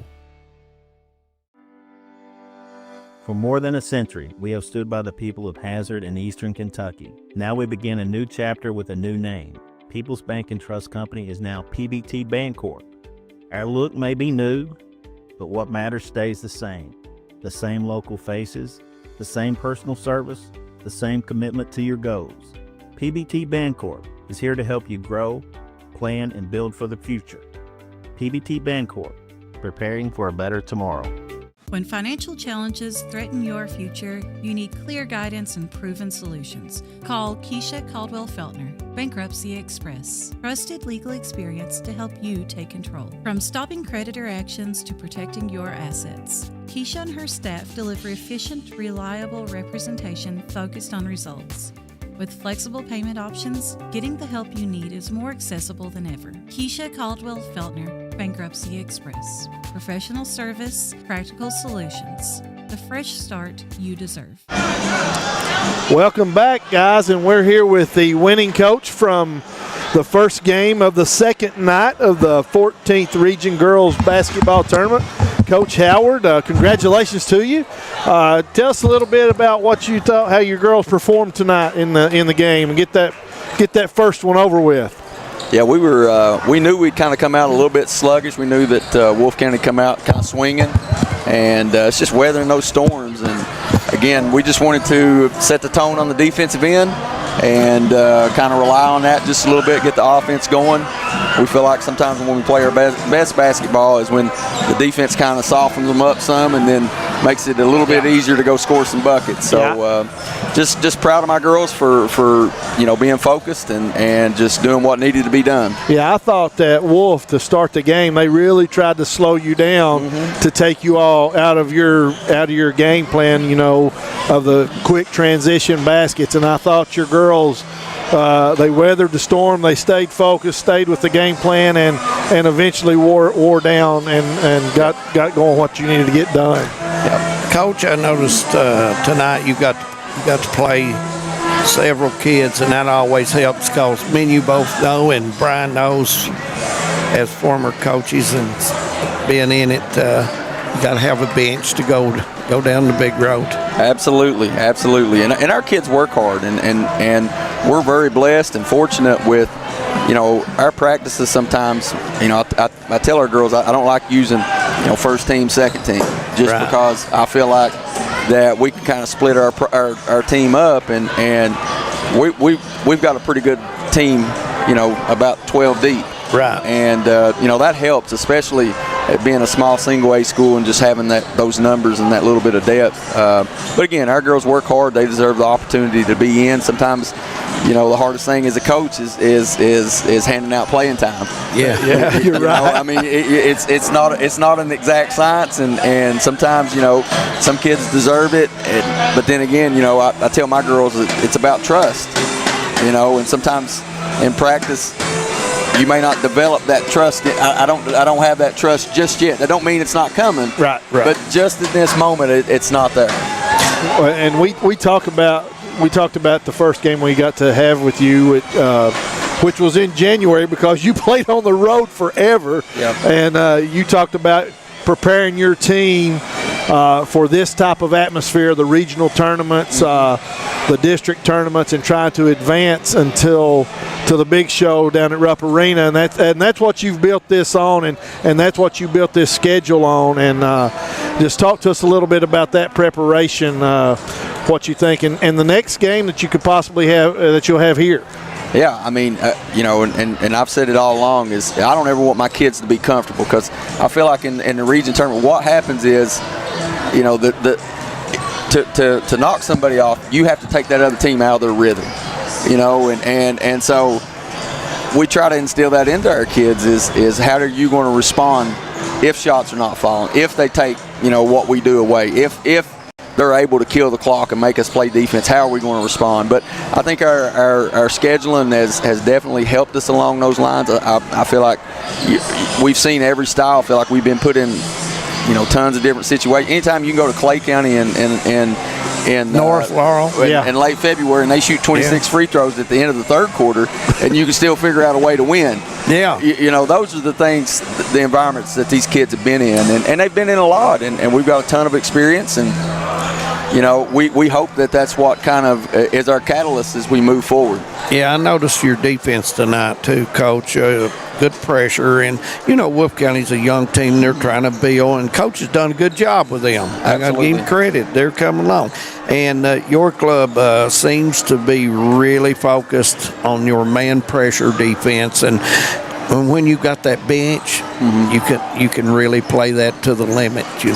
Yeah, and that's what we want. That's kind of been, especially in the region, sort of our calling card is just we want to be physical on the defensive end. We want to make you work, and it's 4 quarters. Sometimes teams come out, and I mean, if you remember in the All-A, the first round with against Knox Central had a 3-point lead on us, and it wasn't really that we made any big adjustments. It was just the fact that we feel like that our pressure kind of caught up to them eventually, and that's the thing, and I feel like that's very realistic for us on Friday night, whether it's Knott or it's Owsley. You got 2 experienced coaches that will have a great game plan for us, and we're going to take their best shot, and it's 4 quarters, so yeah, ready. We just got to be ready for whichever team we play. Yeah, and we look forward to Friday night as well. It'll be a good and night. I'm sure you do too. And it's like we say, there's several teams that can beat beat you in the regional tournament, but there's just one team that's going to be able to put 3 together. And that's what you got to do. Yep. Maddie from Apple, I got to talk to her after the game, and I said, is there a shot you don't like? She said, if I'm open, I like that shot. So anyway, Maddie played well, and you got your team playing well, Coach, and this time of the year, that's what you want. And me and you talked earlier in the year, I thought it was time that schedule went up. Yeah, I mean, it's an art to schedule, and I always, wonder about it, and I'll put a team on there, and I'm like, man, I don't know. But, our girls, again, they've responded really well to anything that we throw at them, and unfortunately, we're not looking ahead, but it is. Scheduling's already starting to happen for next year. Oh, yeah, absolutely. And the girls are like, who are we playing next year? And I'm like, y'all don't want to know right now. I'll tell you later. Let's focus on this year right now. I don't want to scare some of you off. It wouldn't shock me if Coach don't get into the Metro a little bit next year. That's possible. That's possible. Well, Coach, we want to thank you for coming by. It's great always to see you. You've done a wonderful job at Hazard. Your kids play hard. They're courteous. They have good sportsmanship. They do all the fundamentals. And that's a tribute to you and your program. Yeah, well, we appreciate you guys. Appreciate y'all doing the coverage and highlighting these kids because, man, it means the world to them. And again, I got family that don't live around here, and they're always tuning in. That's one of the first questions that I get asked every single morning, even though it's posted on social media. My mom will is it going to be live streamed? She's even on there liking the post that's posted. So we're on cable and on Channel 24 and YouTube, and Facebook. We're everywhere. So it'll give somebody a chance to tune in. But can't wait to Friday night. Congratulations on moving ahead. And Brian, I think the Lady Dogs are a good basketball team. I agree with you 100%, David. They're very good, and that's because you, Coach. You've done an outstanding job with them. And we talked about on the broadcast how you were in the same shoes as Wolf County was a few years ago. Absolutely. Building that and taking all those young kids and taking those lumps. And I remember when Coach, I don't know if it's his first year, it may be, he had one senior in playing 7th and 8th graders, 6th, 7th. Yeah. Started Abby Maggard and 3 8th graders and a 7th grader. And he was in the semifinals of the regional tournament. Hey, that was all Abby Maggard. That was all Abby Maggard. He's giving you credit, there Abby. 100%. That was Abby Maggard. That she made me look good. Yeah. She made me look good. Abby was a fine player. But, Coach, thank you for coming by, and we really appreciate you, buddy. Congratulations. Yeah, congratulations. Go enjoy. I know you're going to be watching this Absolutely. one. Right here, we'll let you get to it. We'll take a break. When we come back, we'll talk about the next game coming up. Stay with us right here on Hometown 24. Here at Klutz Auto Sales in Hazard, Kentucky, we specialize in used vehicles, and we work with all types of credit. We're with you before and after the sale. We stand behind every car we sell, ensuring that you drive away with confidence. We want you to be totally comfortable with your purchase because at Klutz Auto, you are the priority. We've been your trusted dealer for 47 years. Visit us at Klutz Auto Sales across from Walmart on Highway 80. Call us at 606-439-5065. In Kentucky, we understand what matters. Family, friends, community. But sometimes, we hurt. At Mountain Comprehensive Care Center, we believe in hope, and Mountain's behavioral health professionals want to be there for you every step of the way. Together, we can overcome the challenges of depression, PTSD, addiction, and so much more.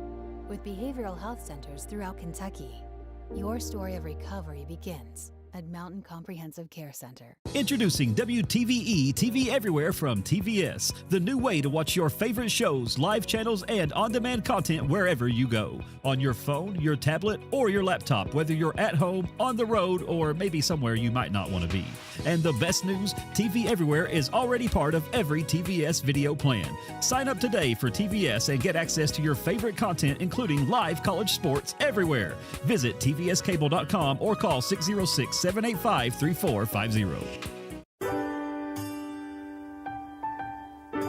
There are math problems to help with and boo-boos to kiss.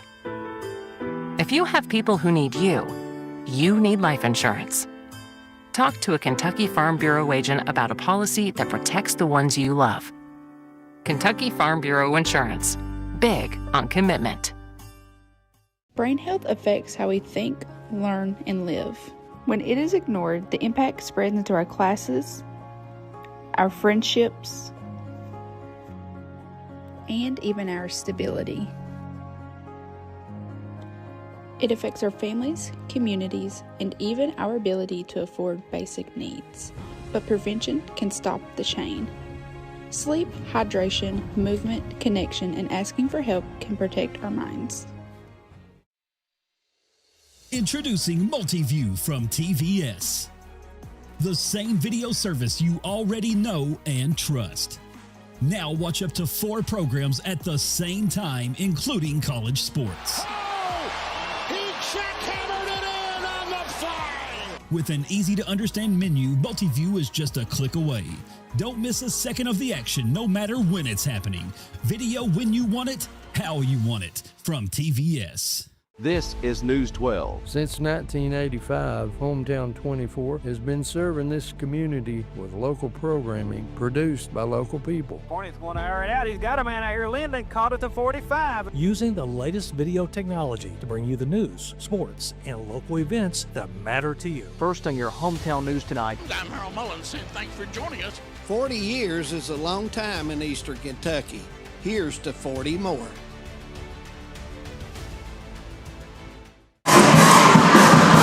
Welcome to the Double Quick pregame show. Thank you for joining us here on Hometown 24. We've got a special guest, Miss Carly Davidson, and you probably heard us talking about her injury and everything. Carly, how is everything going? And let everybody out there know when your surgery is going to be. Everything's going good. My surgery is March 19th. And so the damage that was done, what do you know the intricate? I sprained my MCL, and then I completely tore my ACL. And they're not sure about my meniscus. They said they'll figure that out in my surgery. And where are you going to be doing that at? Bluegrass Orthopedics. Bluegrass Orthopedics. And what do you think about tonight's effort? And I know it's really tough on you being a senior and everything, but I'm just proud of our team. We're playing really good together, and they all stepped up when they needed to.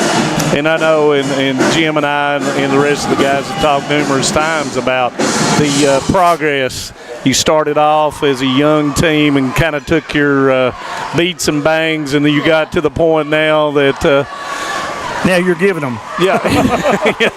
And you're the number 1 team. Yeah. So what do you think they need to, this next game in Owsley County and Knox County? You know much about Owsley County and Knox County? Knox County? Obviously, I know a lot about Knox County. Knox County is Knox County. You have to come out and play hard against them. Right. And Owsley, I don't know a whole lot about them, but I'm sure they'll come out and give it their best shot. Yeah. Oh, I like the positive attitude.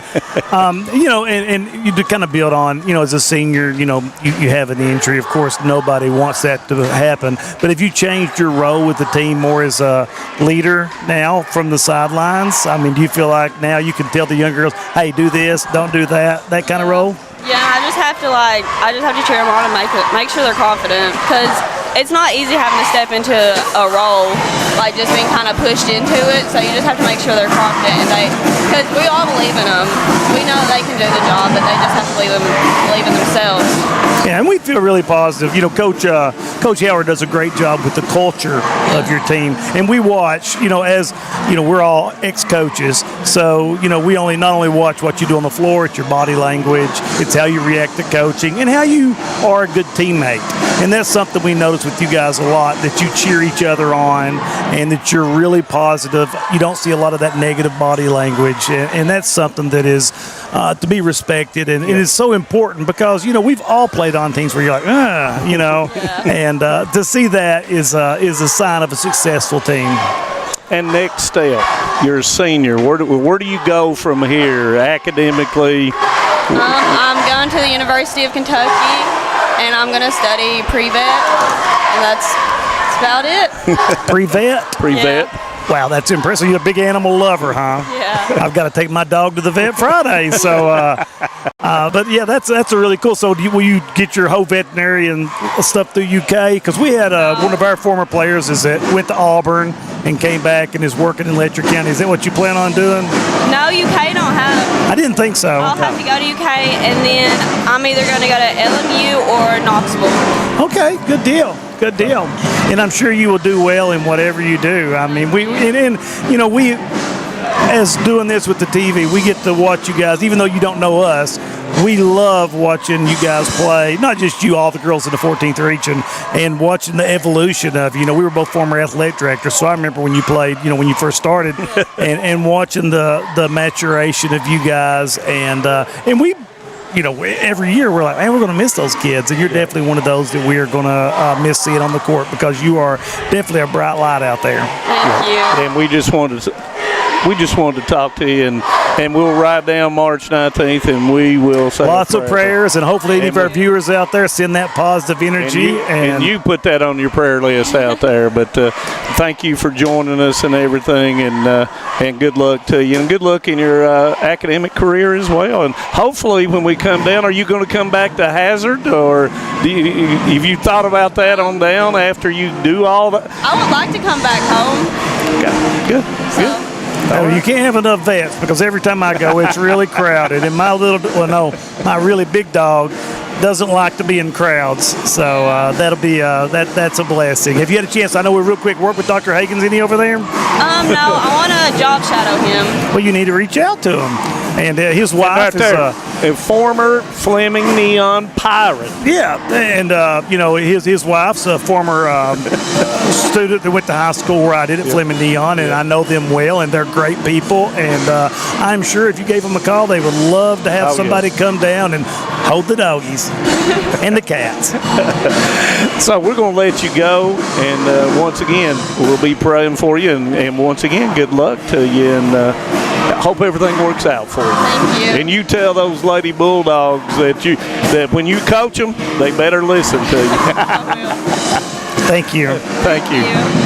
But that's Carly Davidson, and Carly, of course, was a senior for the Hazard Lady Bulldogs, and we'll make sure we don't want her to get injured again. Yeah, that'd be bad. But real quickly, of course, it's going to be Owsley, our next game, changing gears real quickly here. Hazard, Knox County Central, Lady Patriots, and the Owsley County Lady Owls. The winner of that will face Hazard in that second semifinal on Friday night. Owsley County 13-18, Knox County Central 22-9.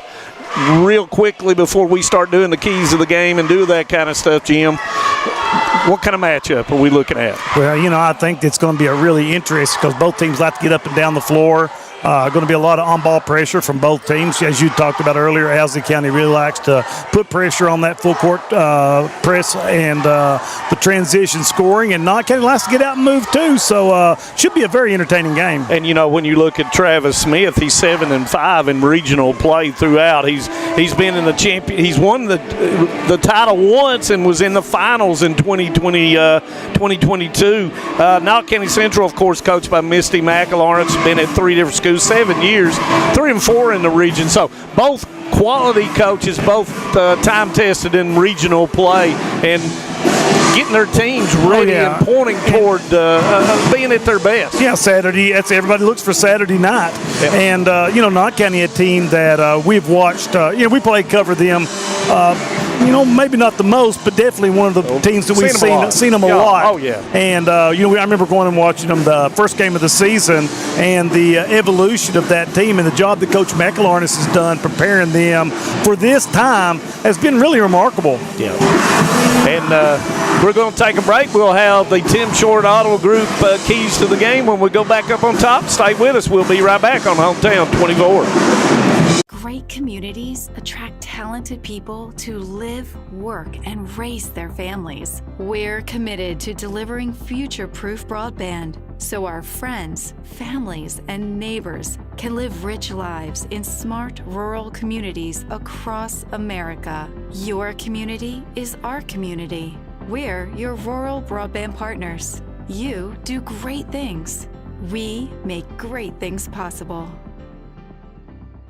It's Tech Madness at Appalachian Wireless, and these deals, they're next level. We're taking $700 off select devices, or bundle your tech to get savings up to $1,100 off in tech savings. Those are some prime time savings. From phones to accessories, everything you need to stay connected is right here and ready to help you score big during our Tech Madness. But don't wait. These deals won't last forever. Head to your nearest Appalachian Wireless retail location or visit us online at AppalachianWireless.com to find out more. Because when it comes to wireless, we're always here to help you save big. Because we are you, we are Appalachian Wireless.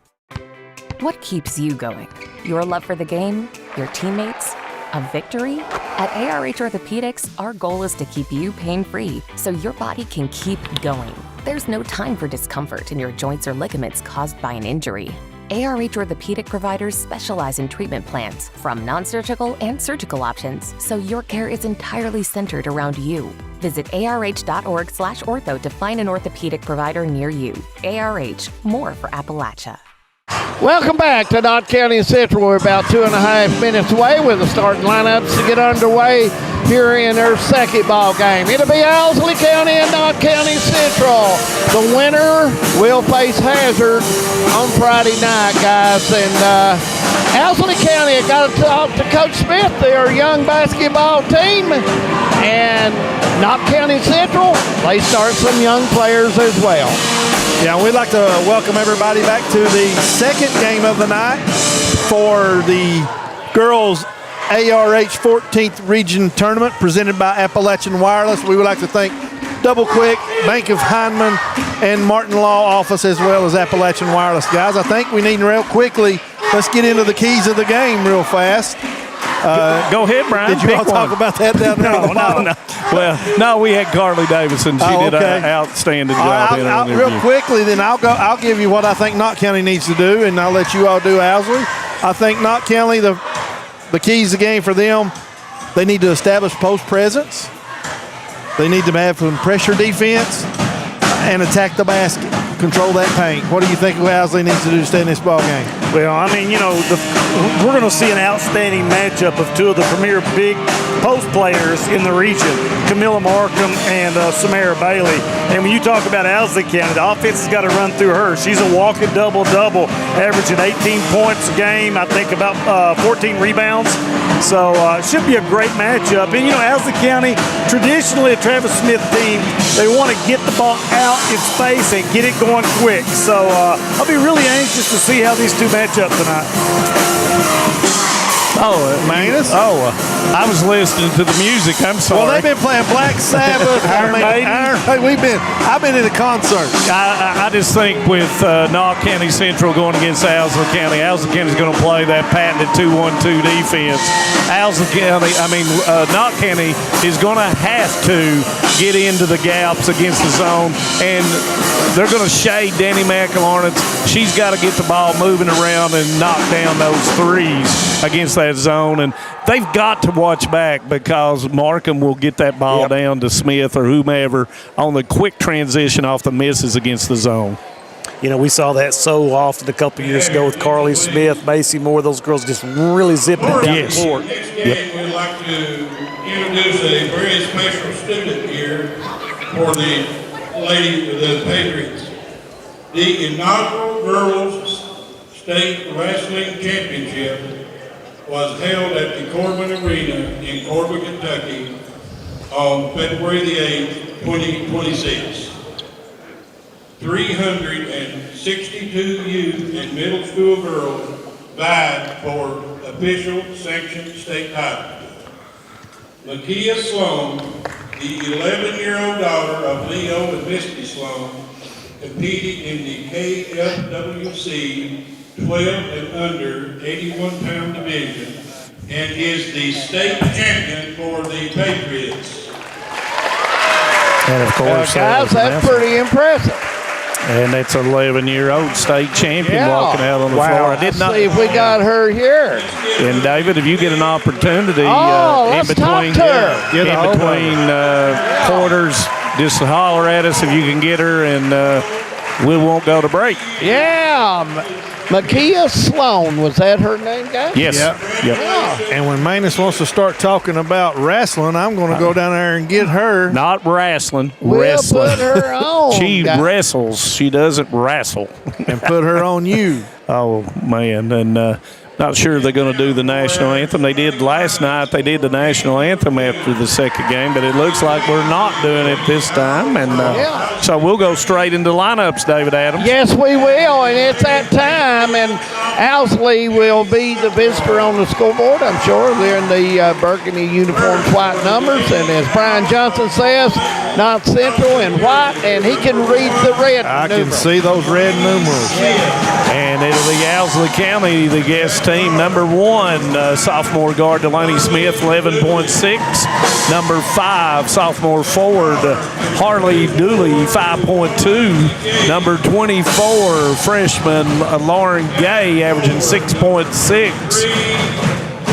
Number 23 will be sophomore Kylie Taylor, and number 54, junior center Camelia Markham, averaging 18 points a game. And of course, Owsley County, 13-18, coached by Mr. Travis Smith. Career record of 151 and 94. 8th year at Owsley County. The home team now on the scoreboard, the Knox County Central Lady Patriots, 22 and 9 on the season. Number 12 will be senior guard Addison Conley, 5.8. Number 33, senior center Samara Bailey, 10.8, 7 rebounds on the season. Number 1, 8th grade guard Danny McElharnitz, averaging 16 points a game. Number 0, freshman forward Frankie Reed, averaging 2.8. And number 5, 8th grade forward Riley Kraft, averaging 9.9 points a game. And, of course, coached by Misty McElharnitz. Career record 118 and 82. Look here, guys, who we got showing up.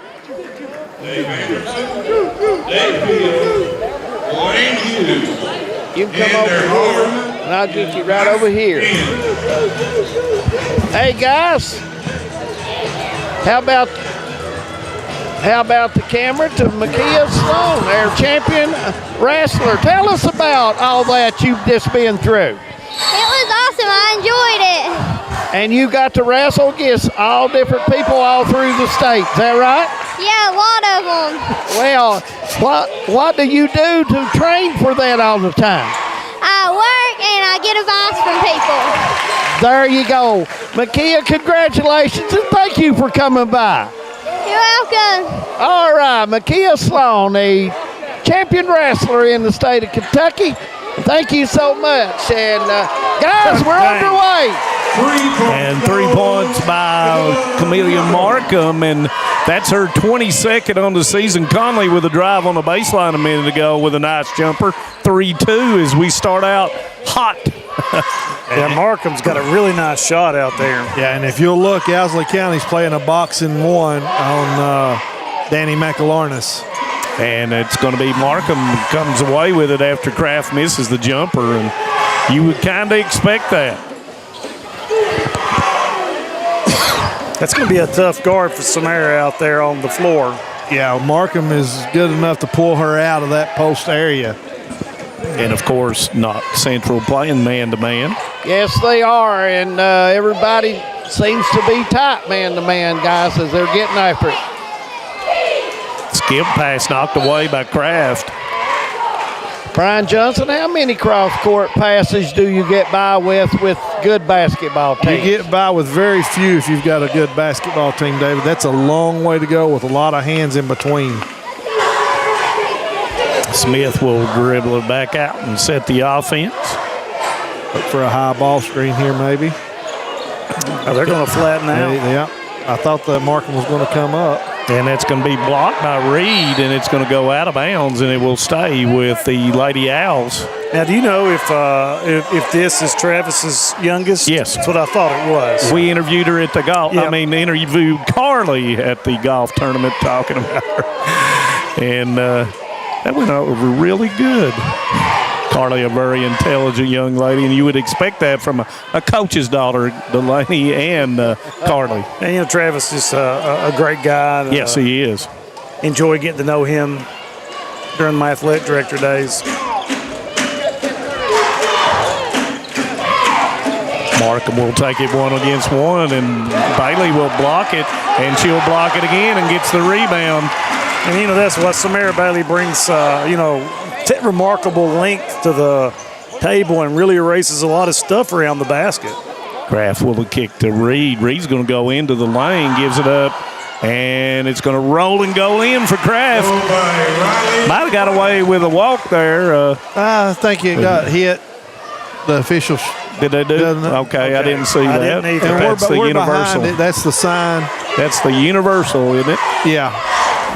To show that it got knocked around. Or it could be somebody said 6'7". Or one of the other. I don't even know what that means. Well, you're not on your. You're going to have to get around more. We're going to have to knock him off the perch over here. Well, then our central office, you're not surrounded by youth like we are. Yeah. I got you.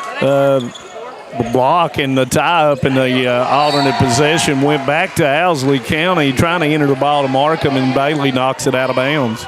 It's going to be a good matchup all night. It will. And Jim alluded to it earlier between those two.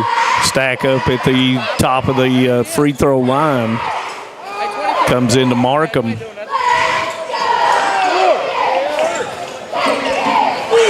Spacing is a little bit tight for Owsley. Markham eyeing that three-pointer, forcing Bailey to come out. The ball's knocked away from Smith, knocked away again. Yeah, Frankie Reed just a very good defender out there. Backside as Kraft turned her head. Long three, and it's going to be off, and the rebound's going to come to Smith. Gay had the wide open look, unable to knock it down.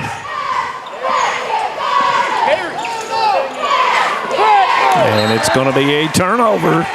And you see the youth of Owsley County, being in the right place, but not be able to finish the play, and that's a sign of youth. Yeah, they got one junior, guys. I believe no seniors, and the rest are under the junior class. I mean, they are very young. And everybody on their bench is basically a seventh grader. Yeah. McElornitz gives it to Kraft. Probably shouldn't have faked it, but she goes ahead and knocks it down. That's two in a row. She's got four. Yeah, I don't think she was expecting to be that open. A lot of the attention being on Bailey down on the block. Looking to go opposite. Smith tried to get it, but nice job by Kraft. Pinned down, and the kicker is going to be out, and that's going to be nice take by Smith, just come up a little short. Yep, I think Kraft may have got a hand on she it. got a David was looking right at it.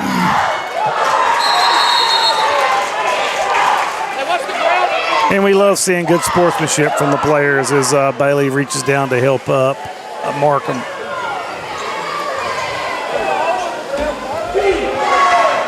.350 left, first quarter.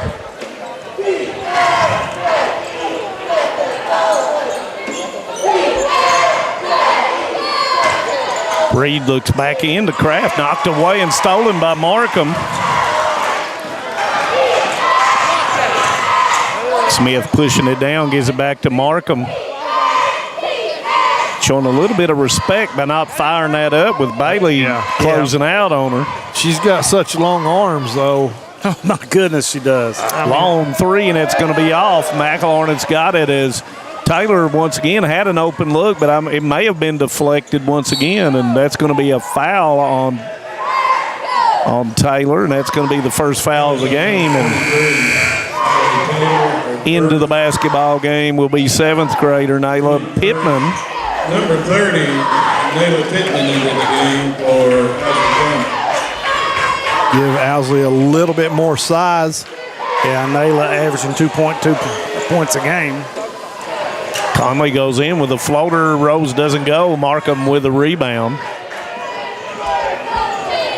Coach Smith wanting them to push the basketball up to get that open look. Pump fake by Markham. She's going to bully her way in. Turns back opposite, and it's blocked. Kraft's coming out of there. 3 against 1 to the free throw line. Gives it up smartly. I thought it was going to be a little bit late there. Yeah. She was open just a step earlier, too. Never looked at McElawrence, and it's going to be a foul on Danny McElawrence. That's going to be the Lady Pats first, and that's first, of course, on Danny McElawrence. Knox Central's going to take a 30-second timeout. 30-second timeout. Yeah, Kraft had a nice game already so far. Yes, she has. Got 4 points, 1 assist, 1 block, and 1 assist. That's not a bad stat line in the first quarter. That's called a stocking stuffer is what you call that.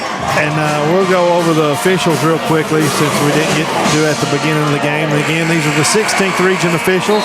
On this game tonight, we've got Dave Anderson, Lane Hughes, Davey Fields, and the alternate is Mike Ginn.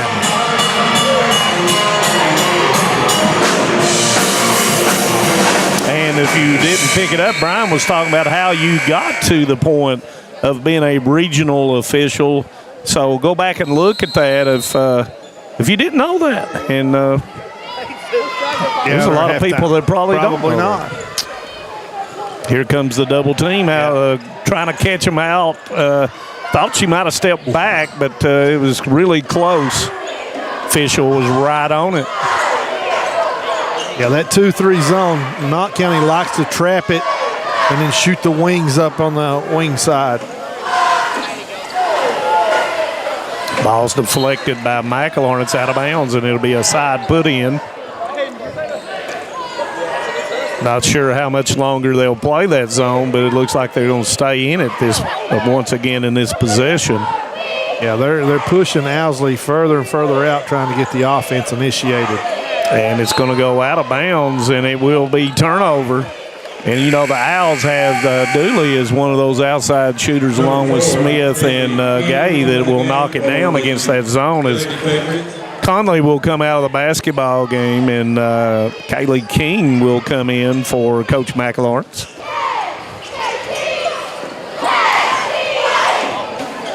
Gives it up to Reed, goes in to Bailey. Bailey bobbled it. Kick out to Reed.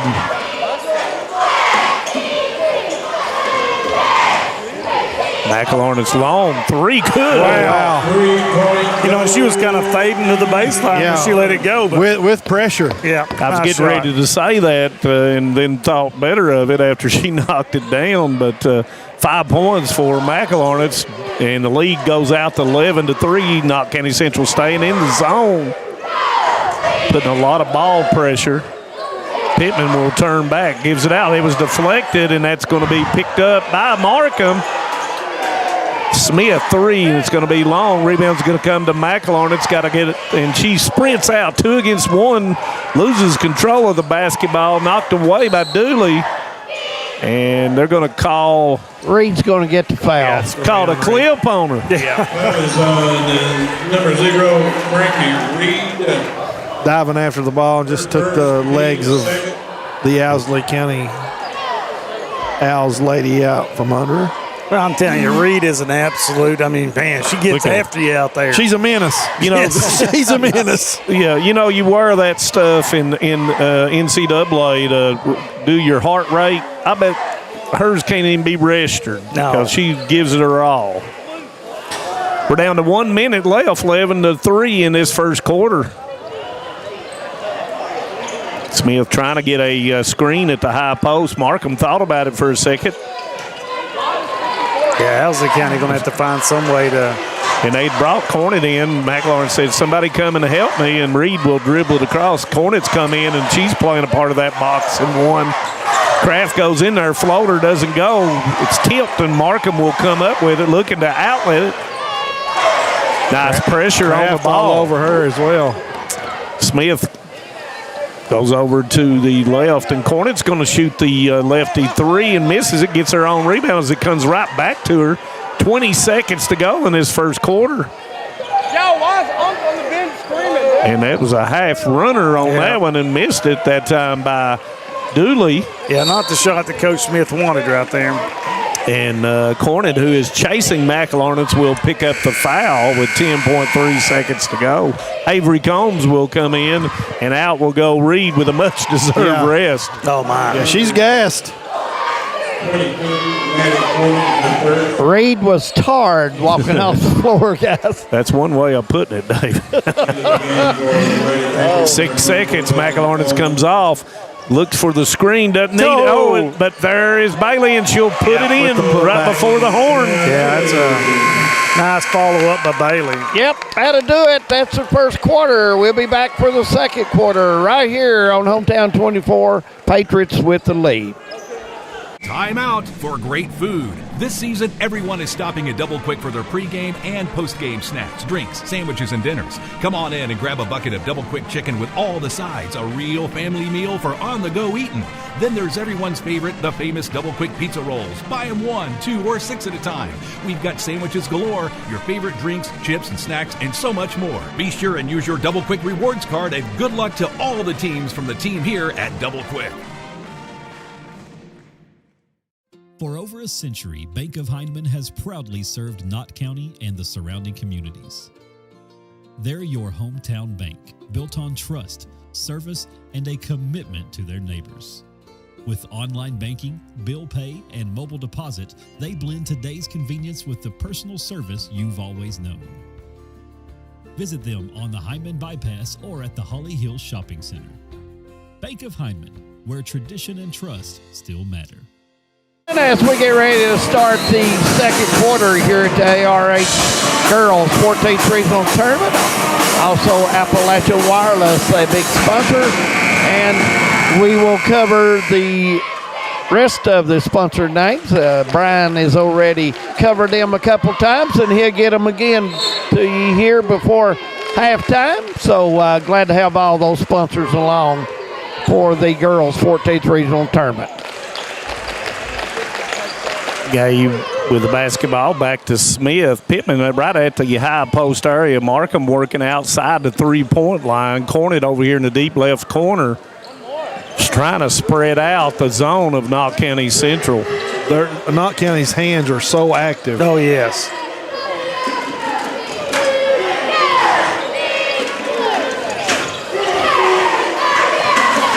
And that's going to be thrown away in a turnover. And, Brian, you know, talking about referees and officials and from the region, just this game and the past game is such a difference in the way it's been called already. Yeah, and you know, and me and Manus talked about that over there. You know, you don't adjust your game as an official. You call it according to the rules and how you've called all year. These teams have to adjust to how those guys call because they've not had them all year. Yeah. Conley with that easy 3-foot layup bucket, boys, right against the board. And that's McElharnitz taking her person who's chasing her and beating her off the dribble, and then Conley ready for the pass and put it off the board. This 2-3 zone with this extension up top, putting the pressure on the guard is causing Owsley some problems. Cornet shoots the three, misses it. Smith's going to get the rebound.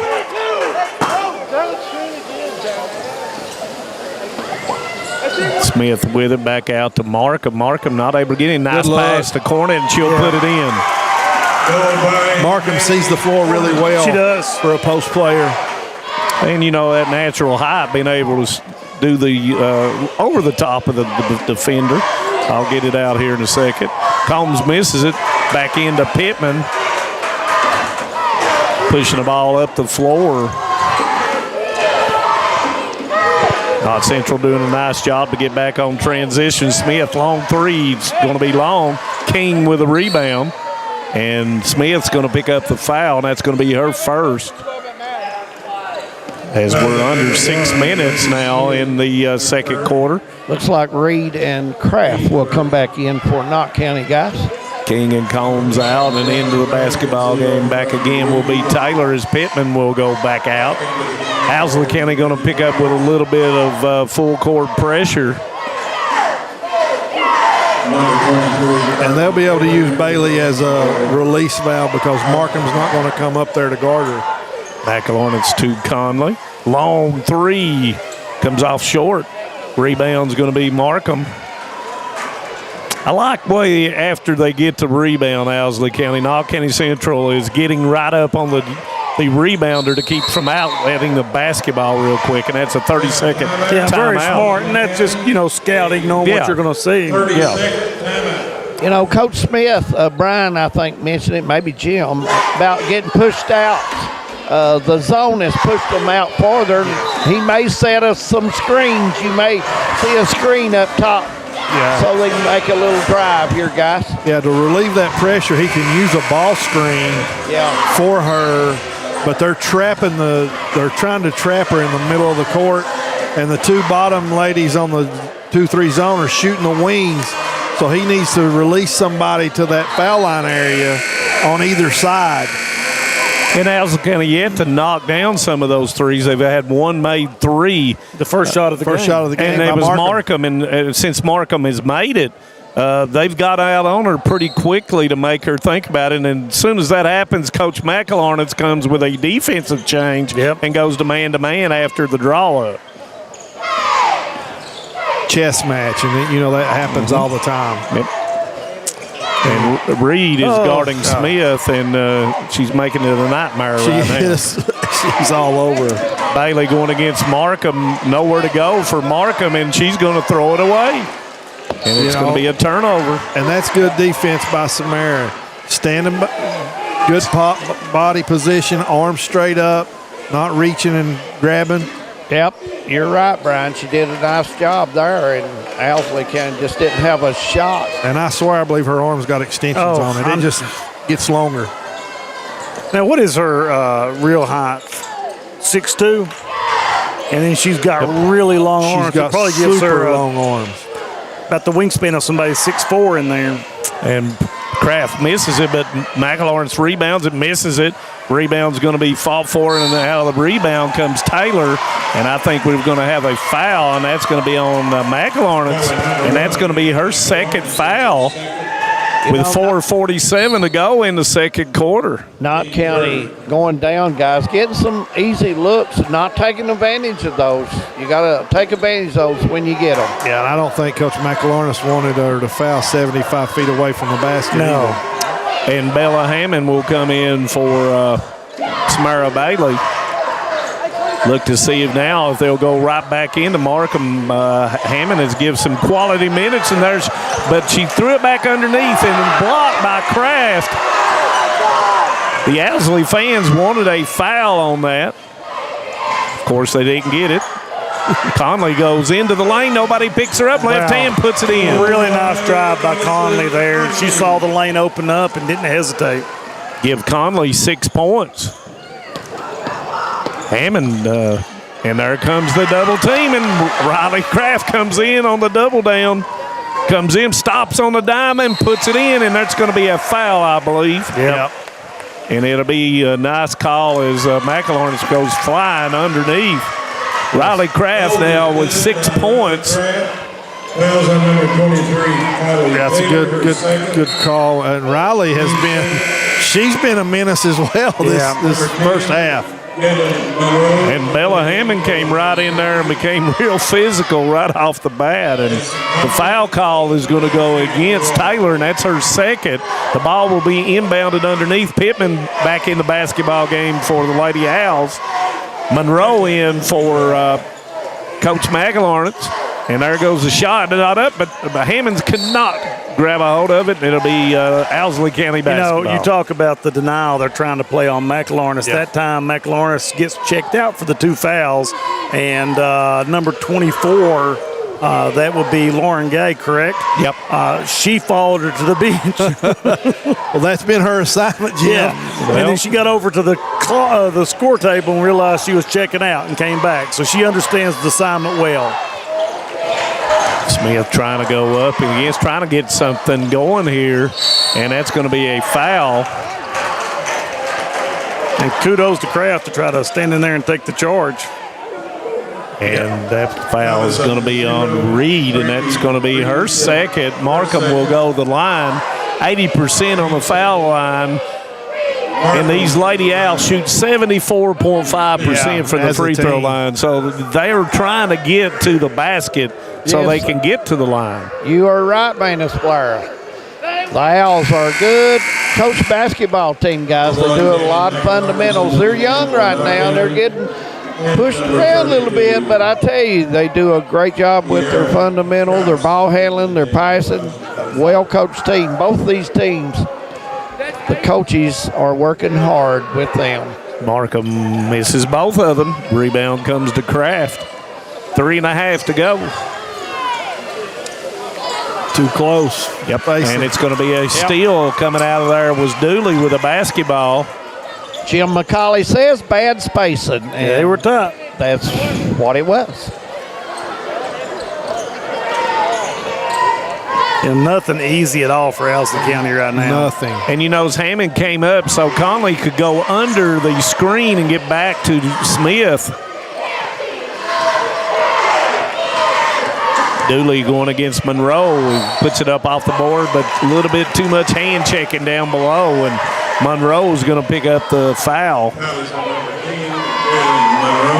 And that will send Dooley to the line.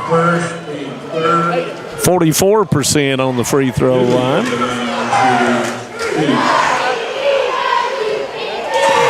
That looked good. Yep. He was good. Nice follow through. That wrist, as Brian Johnson says, that follow through with that wrist. Kraft with a rebound. Put that hand in the cookie jar. McElornit's back in there and got to look right down that forefinger, looking right down at the go. McElornit's going all the way through the defense. Kraft with a skip pass to Monroe. Monroe, three, good. It's a good look by Kraft. Yeah. You know, when you catch the ball in that triple threat position and the ball's on the money and you're squared, it makes everything a lot easier. Makes it seem a lot easier. And Monroe shoots 36% from the three-point line. Give her her 11th three-pointer on the season. Like I said, I saw her here hit that deep three to beat Lawrence County. That's going to go through the hands, but Kraft, it's not over and back yet, and Kraft's going to put it in. Give her 8. Yeah, Owsley kind of give up on that. Yeah, they did. She didn't realize if she should have just grabbed it. Yep, that's kind of a cardinal rule for a young player, making mistakes. Smith misses it after Conley went to the floor. McElornit's pushing down the right side. She'll pull up, hesitation dribble, puts it up, and it's going to go long, but there's Kraft, and she misses it. Gets her own rebound, pump fakes. Conley with a 3. Good. Knox County cooking from outside right offensive rebounds, guys. Conley with 9 points.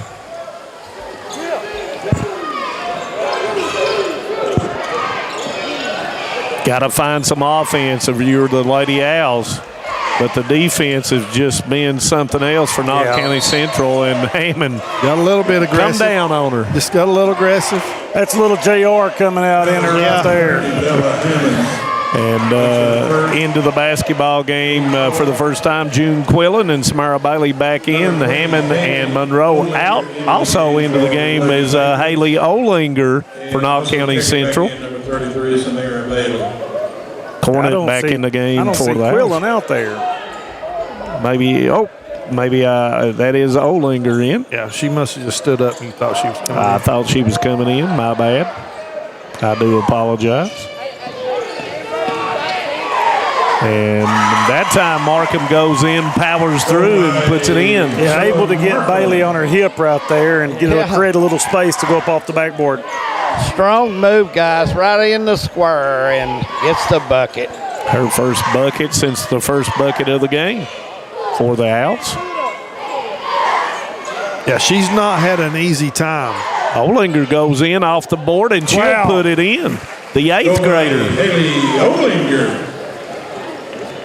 29-8 as the clock runs toward the end of the second quarter. Long 3 by Markham comes up short. Rebound by Olinger.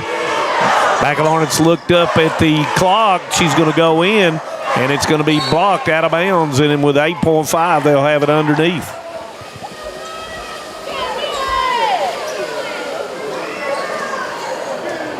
Got time to get a good set here. Good look. Goes into Bailey. Bailey off the board, misses it, gets her own rebound, brings it down, and is tied up by Cornett. Markham's going to come out there, so they got to get it up, and they will not get it up, and that will end the first half. Yep, we're going to take a break. We'll have the scores, talk a little strategy, may have a halftime guest, guys, so stay with us right here on Hometown 24. My name is Emily, and I'm from Laurel County. When I was searching for a college, I wanted to find a place that felt like home and where I could make a difference. The moment I stepped on Alice Lloyd's campus, I knew this was where I belonged. There's a sense of community here and a focus on serving others that you can't find at other colleges. For me, it wasn't just about continuing education. It was about being a part of something bigger. Apply now to find your home at alc.edu. No matter what town or community you live in, there's a Tim Short dealership nearby. That's because our family of dealerships are dedicated to serving the folks throughout Eastern Kentucky. Our employees are your friends and neighbors, helping to support the local economy and provide safe and affordable transportation to everyone that shops the family of Tim Short dealerships. Our entire inventory can be found with a click of a button at timshortautogroup.com. Visit us online and join the thousands of customers that took the short drive to satisfaction today.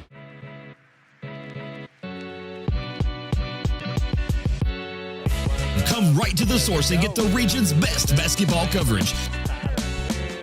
HT24 puts you right in the middle of the action, and it's free to watch on Facebook. Watch the state's most exciting basketball right here with HT24.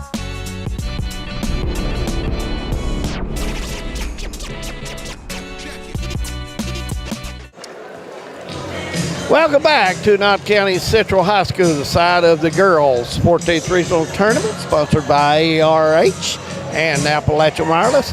Got a halftime guest, guys. Laura Everidge of the Hazard Lady Bulldogs, who loves to shoot a 20-footer whenever possible. Congratulations on the win tonight. Thank you. Let's talk a little bit about your all's team, teams that you think your team has improved on this year and how things are going for you. I think we've improved a lot on turnovers and just working the ball around in the zone. I think in the beginning of the year, the zone caused us a lot of issues, but we worked through it. I think your chemistry is good, Laura, on your team. Y'all move the ball well. You have speed. Your defense seemed like the man-to-man defense is your best defense. Yeah. Well, tell us, Friday night we'll be here for long, and when you get this time of the year, I hear a lot of players say, well, it really doesn't matter who we play. But I know you don't have a preference. You'll go against anybody. But how's it looking so far in the tournament? Has there been any surprises or anything that has caught you different? Well, I thought that Perry was going to beat Estill County, but Estill County beat them, so. Yeah. Perry was playing pretty good ball there at the end of the year, but Estill County seemed to just come out here to control the ball and hit some shots, and Perry didn't, and I thought that was the difference. Well, tell us what you're looking forward to on Friday night. I'm just looking forward to playing and stuff and hopefully getting the win. I want to ask you a question before you leave. Is there a shot that you don't like to take on the floor? No. There you go, guys. You heard it. I want to congratulate you on a great season and congratulate you on the rest of the season. And I know you'll work hard, and you always do, Laura. Thank you. Thanks for stopping by. There you go, guys. Laura Everidge. And we're going to take a break. We come back. Manus will go over the stats. Him and Brian and Jim Bob. Stay with us on Hometown 24.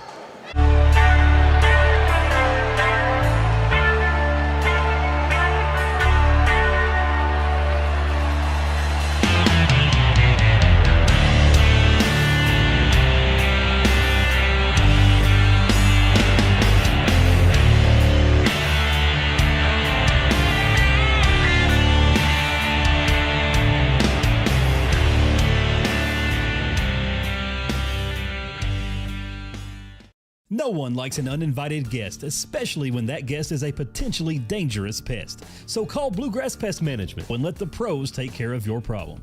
Locally owned and operated for over 40 years, providing much-needed jobs to local people. With 3 locations in Hazard, London, and Hindman, they treat rats, mice, roaches, bed bugs, termites, and many more. Open Monday through Friday and now servicing all of Kentucky. Say goodbye to your uninvited guests today. Call Bluegrass Pest Management. Welcome back. 29-8 score. Knott County over Owsley County in their second game tonight. Hazard winning the first game. Patriots in the lead this game against a young Owsley County team. We're going to go upstairs, get to scoring from Manus, Brian, and Jim on this Tuesday night Girls Regional Tournament night at Knott County Central. First for Owsley County, Dooley with 1 point, Cornet with 2, Markham with 5 for a total of 8. 3 points in the first quarter, 5 points in the second quarter for that total of 8. Knott County Central 5 for McElharnets, Kraft with 8, 3 from Monroe, 9 for Conley, 2 Olinger, 2 Bailey. 11 in the first quarter, 18 in the second quarter for a total of 29. Foul trouble, Reed and McElharnets for Knott Central with 2 apiece. Taylor for the Lady Owls with 2. And that's the unofficial stats of the first half. And, you look at here, and Knott County really, it all comes down to Knott County's pressure defense. Wouldn't you agree, Brian? I agree with you, Jim. We talked about it. And early on, Owsley was initiating their offense down there around the 23-foot mark, which is what they wanted to do. But in the middle of that first quarter and into the second quarter, they've had them pushed out past the volleyball line. And it's really hard to initiate an offense out that far on the floor and get anything going. Your angles, as we've seen by the turnovers trying to pass to the wing, your angles are so much sharper and makes it very difficult to pass across the defense like that. And Knott County shooting really well from the three-point line. So, so you just kind of pick your poison right now for Owsley County defensively. Well, anytime you play against a zone defense or a pressure defense, as Brian and Jim are dancing back here to the band of Owsley County, and it's just really tough. If you don't knock down shots, you don't get something quickly, and then you don't get anything on the offensive boards, you've got to bring it up. And Coach Smith's probably going to have to bring up a little bit, try to put a little bit more pressure, try to turn over Knott County to try to get something easier in transition. Yeah, and too offensively, what they need to maybe try to do is if they can beat that first line of pressure from Knott County Central, they have to continue to attack because the pressure's all on the front line. If you can get to the second line of defense, you can get down there and maybe get some easy baskets or in the block area. Well, we saw one time that Markham made a great pass from the top of the key down to the corner, which is an example of what you're talking about. When the defense is overplaying in that zone, yes. You just slip somebody on the baseline or somebody at the top of the key and then be able to drop it down to the baseline. The baskets will come easier, but on the other end of the spectrum, when you're trying to throw over a trap the whole time, it's very difficult to make that pass. You've got to beat that first line. And, they average 6 made threes, a game, and they've got 1. And that was the first one they attempted. So, nice job by Coach McElharnets out of the zone and the girls putting pressure on them. But you've got to overload. I've said it numerous times this year. You have to overload to give them a different look and then movement out of that. And Coach Smith pretty much did that a couple of 3 times in the latter part, trying to get some of those girls some open looks. Yeah, we'll see what adjustments Coach Smith made coming out of the half. He's been here before. He knows what he's working on, and he's a good coach. Both these coaches are good coaches and have their teams really ready for this type of environment. And as we're looking down at Coach Smith, he is He has been really adamant with his girls and trying to fire them up a little bit. He demands respect and effort. And, he demands effort. And as a coach at a small school, and he bleeds Owsley County. But, when one of the smaller schools that are participating in the regional tournament, it's one of those things that, you get that really solid group about every 3 to 4 years, and you spend the other 3 years trying to prep them for when that all comes together. Yes, and it's difficult, and kudos to him. And, he lost Macy Brown. Well, he lost Macy Brown. He lost Addison Terry. That's just bigger at a small school. Yeah, and I saw Terry sign with the University of Cumberland today. Yes, I saw that as well. Congratulations to her.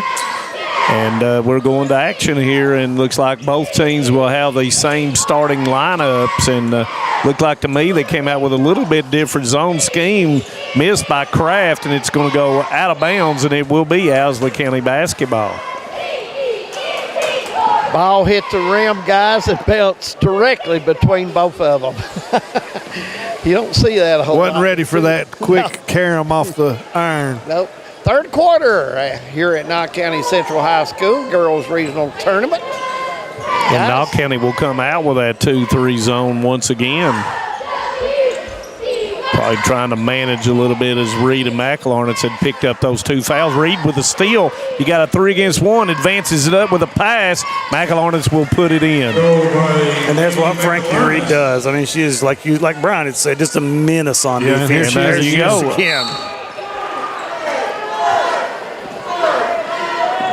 Now Knox County going to be in the 2-2-1 press.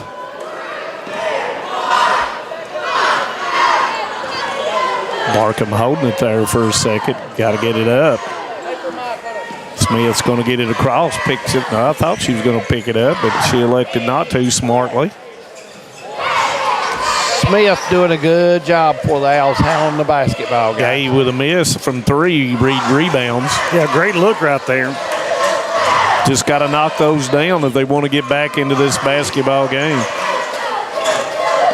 Kraft goes in, kicks it back to Conley into the lane, gives it up to Reed for the 18-footer. It comes up short. Conley gets it back up and in. Yeah, the middle of that zone, the middle right there is wide open for Knox County. And you saw, Presley, not Presley, or Kraft. Had the shot. Yeah, had the shot there at the free throw line, and she'd missed the last one. That time pump faked and took it to the basket. I think I called her Presley a while ago, too. So, sorry, Riley. Riley, I apologize. I think I did call her that. And that's going to be a block out of bounds by Bailey. Markham trying to turn back. She's got to use her left hand in that situation. That's that extension of Samara's arm. Yeah, I'd be practicing with the Manute Bowl stick with her. I swear I believe she could almost tie her shoe standing there. And there goes Markham, bullies her way, and she's going to be fouled. And I believe that's going to be on Kraft. Markham, a nice move there, guys. A strong move on the baseline. That's going to be on Bailey, and Markham will go to the line. Missed her only 2 free throws so far tonight. Failed to mention Conley goes into double figures with 11 points. Conley knocks that one down, more looking like that 80% free throw shooter that we were talking about earlier. And they've held her in check. She averages 18 points per game. What's she got, man? 6. Yep. Make that 7. 6 minutes to go. McElharnitz will walk it up. Looks like Owsley's in a 1-3-1 now. Got to watch for that diagonal corner. Yep. And there it is. The Bailey. Bailey puts it up, and Rose doesn't go. Markham with the rebound. Thought Bailey had a chance there, guys, to use the board, but maybe her angle was different from what I was looking at. Smith with it. Goes back in, and it's going to be a kicker to Markham for the open 3. He doesn't go. Rebound Conley. Got a 3 against 2. It kicks it to McElharnitz. Wide open 3, and it's going to be long. Rebound is going to be knocked out, and it'll be Knox Central basketball. Yeah, really nice look that time. And the last couple of shots, Owsley County's had really good looks. And there's going to be a 30-second timeout. We'll just leave it here. Guys, I've noticed all the cheerleading squads tonight. They're cheering hard for their team, ain't us, Blair? Yeah, Wolf County did a nice job. We can hear now that the band has quit over here. We've said a lot of huns, but outstanding band. And outstanding. Yeah, I mean, they've been working tonight, all the squads. They've done a good job. They really have. Last night, I noticed them. Great job out of the cheerleaders last night. We need to give them a little glory too, guys. And, of course, they work just as hard as any other sport or activity group. Hey, it is. You know, they do the game day trophy for the 14th region for the cheerleaders as well. And I think that those games are the first games of the tournament. Yeah. Yep, you're right. Conley opened 3, and it's going to come up short. Rebound's going to be long out to Gay.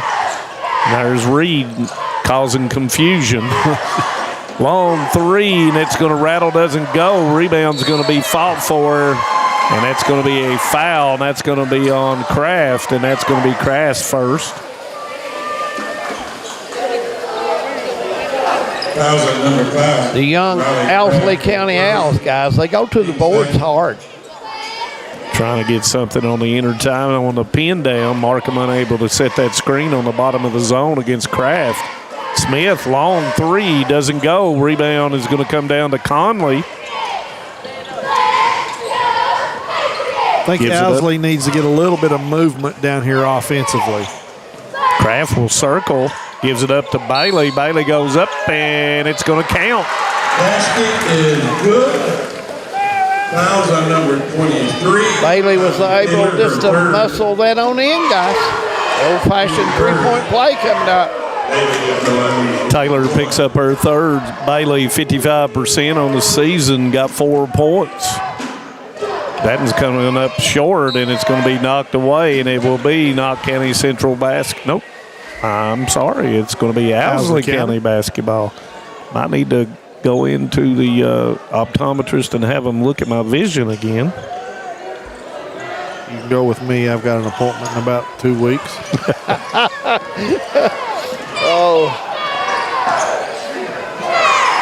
Smith yet to get it across. Yeah, right at the nick of time. Yeah. Dooley with a basketball. Back to Dooley. Yeah, a lot of standing right now, Brian. You're right. And that's going to be a block by Bailey. Got way ahead. 3 out, and it's going to be a foul on Smith. And Smith's going to pick up her second. Yeah. Came down, hit on the side of her head. Not on her shoulder. Yeah, that was. She's getting up. Yeah, that was the first thing everybody worried she'd hit that shoulder, but luckily no. Yeah. Just landed awkward.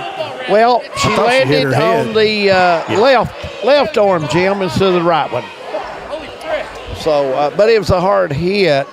And she gives the thumb up. Yeah, she's tough. Oh, yeah. Yes, she is. Hey, she's woodpecker lips, buddy. She's tough. 69% on the season. We have one more. Is that one rimmed out? 4:04 to go in the third, guys. 35-10 her score right here at the girls' 14th regional tournament. And Conley goes into, nope, she don't go into double. She's got 12. And nothing easy right now for Owsley County. They're having to work extremely hard to get a good look. Trying to get the ball into Markham, and nice fake.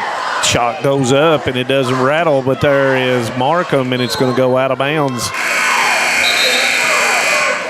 And it will be Owsley County basketball. Olinger and King will come in. Kraft and Conley will go out. Kraft and Conley both have had pretty good ball game tonight so far. Yes, they have.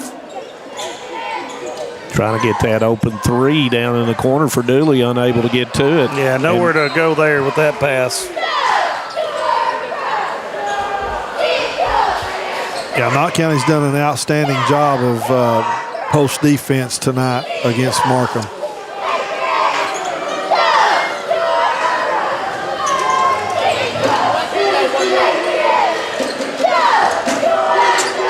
Passing the ball around the perimeter, trying to get something. Markham trying to work her way in the triangle. Goes in, knocked away by Bailey.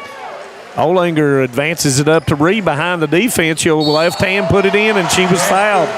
She switched the ball to her left hand, guys, and put it up off the square, and that's what you're supposed to do, protect the basketball. And Smith's going to pick up her third foul. Reed, 58%, will go to the line for the first time, trying to complete it. And she does. Back into the basketball game will come Cornet, and out will go Gay. 2-2-1 by Knox County Central with 3:10 to go and 39-10. And there's Reed to knock it away. I'd say she's got 15 deflections. Yeah, I'd say you're right, Jim. She's been in on a lot of tonight.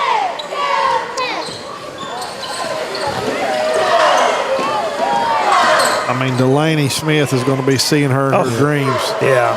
Goes in, and Bailey knocks it down as Cornet was trying to get it into Markham. It's a tie-up, and it will stay with Owsley County.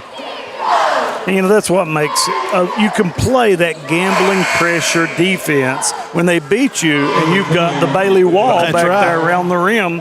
And, that was the thing that we saw against Letcher Central in the district. I mean, you had beat that pressure, and next thing you know, you're looking at the ball going back your way. Yeah, you've got 6-2 behind you.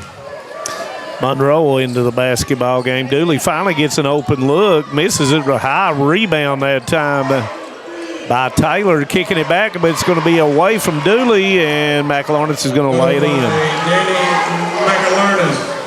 Give her 9 as it goes out to 31 now.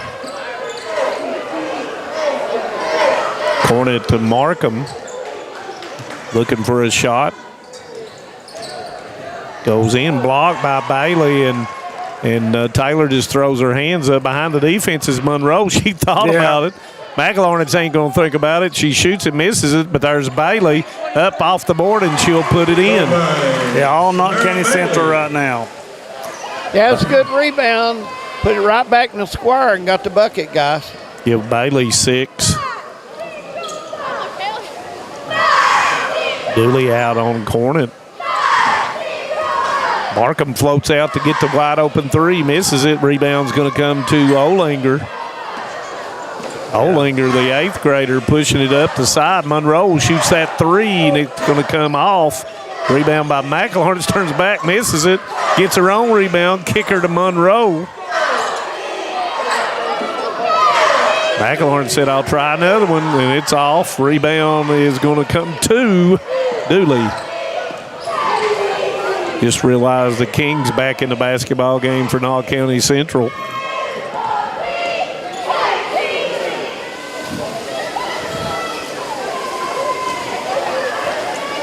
Owsley County getting really frustrated right now, and it's such a tall task to go in there, and you're just rejection after rejection in the paint. Yep. And Knox County Central will have the ball. Conley and Hammond will come in. And McIllarness and Bailey will get a break, and it's going to be a full timeout. We'll take one as well. All Knox County so far as we keep on rolling on here at Knox County Central. We'll be back right after this. Stay with us. It's the girls' 14th regional tournament. Since 1962, Citizens Bank and Trust of Jackson has been proud to serve the community. They care about the people of Breathitt County and are the only locally owned bank in the community. With 2 branches in Jackson and 1 in Beattyville, they're never too far away when you need them. And with the latest innovations in banking, keeping track of your finances has never been easier. Helping to grow Breathitt County as leaders for over 60 years. That's Citizens Bank and Trust, member FDIC, equal housing lender. All right, Riley Craft it is. We're on. Go ahead, Dave. Back we are, 43-10 our score, Owsley County.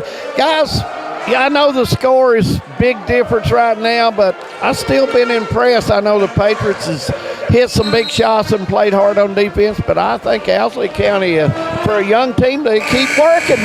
They keep working. Well, you've only got 2 choices when you're out there in those situations. And as a coach, you look at your kids, they can give up or keep working. And, as a coach, you want them to keep grinding in and improving. And here comes the pressure after the timeout. Conley goes right into the corner, and that's going to prove wise by Owsley County. And they'll get the basketball out. Caught them a little off guard. Caught them off guard, yeah.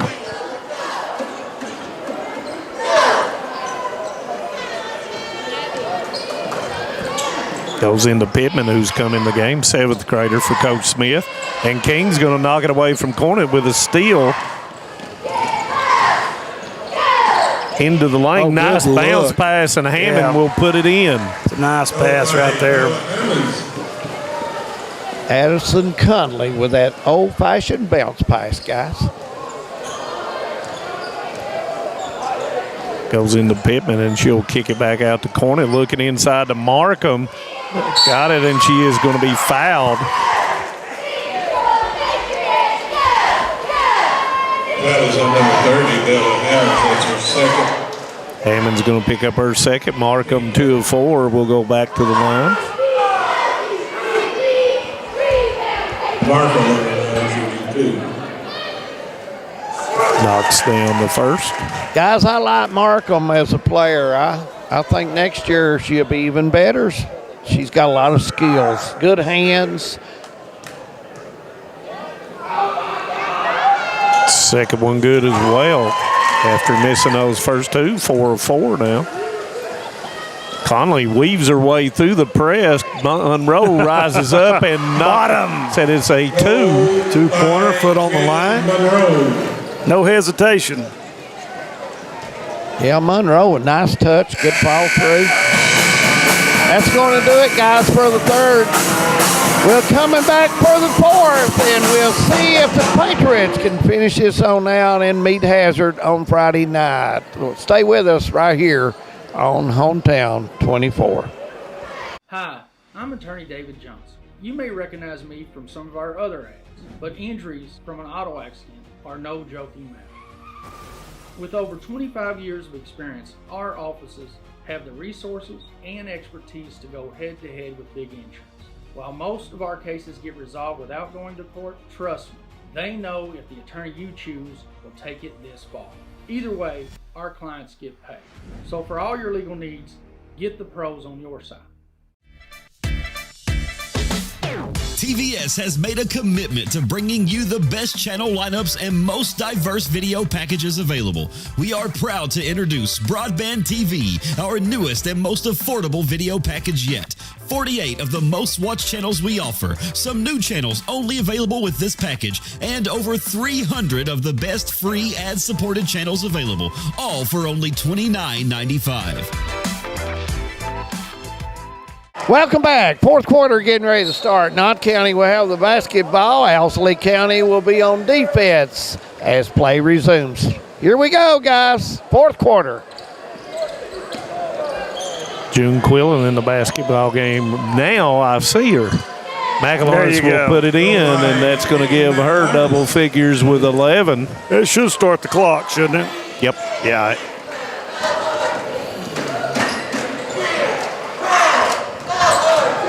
Nice job by Olinger, stealing the basketball, looking ahead.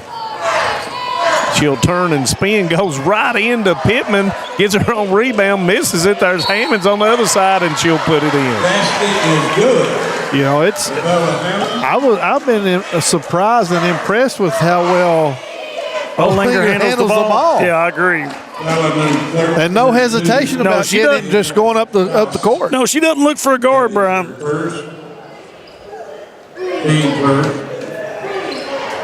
Very comfortable.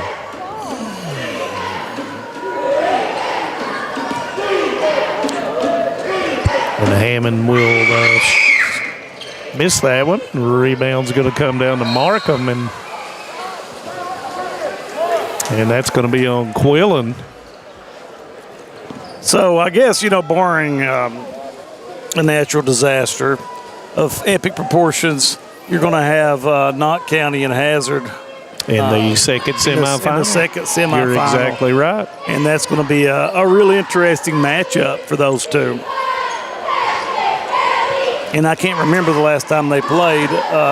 Have they played? They have played this year, haven't they? Yes, they played right here. Matter of fact, in all we eight. had them. Yeah, I thought so. Yeah. I think Knott was up on them, actually.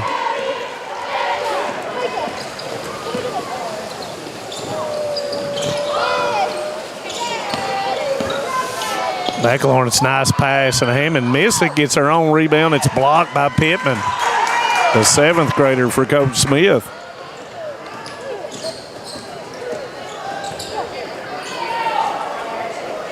Coach Smith got a lot of young players out there on the floor, guys.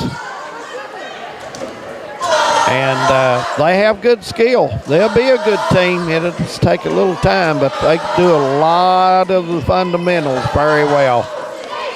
Markham's going with a floater, and she'll put it in.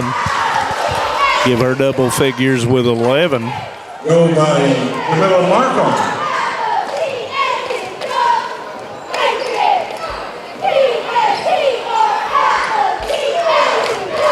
Quillen, nice low pass to Hammond, and she'll put it in. Yeah, really nice high-low action I out like there. that. I like that high-low action there. Give We her talk 6. about that all the time. But it's so hard to stop if you have a good, especially on this level. Yeah. If you've got a good pass and somebody from the high post. Because defensively, that when they see the ball go to the elbow, they're going to run up. Yep, automatically. And we're going to move under 5. And Brian, you pulled that score up from the first meeting between Knott County and yeah, it was Hazard and Knott County. Hazard 63, Knott 45. But Knott County had a 3-point lead, if I remember correctly, It was at a the little end bit of the closer first than quarter. that. Yep. Well, it was tied at the half, I believe, guys, 32-32 last time they played. Is that right with the scoring? Well, you're the guy that knew the 9 regional game tournaments had been here at Knott Central, David, so I'm going to give it to you. I think Quickly, Hazard started the third quarter with 5 threes, if I remember right. I think you're right. Yep, I think you're right, David. Boy, you're taking all your vitamins today. Well, when Manus Blur fills you in with facts, guys, you got them. That's Smith the way it with is. the first 3, and that's 48 on the season for Delaney Smith. Combs misses, and it's going to go back out to Combs.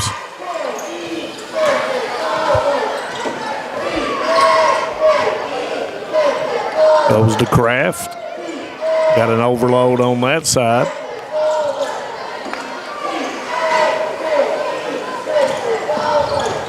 Kraft is blocked by Pittman. Nice drive, though, by Kraft. Yeah, I thought they had the pin down out there to get in, but Pittman did a great job sliding off and getting the block.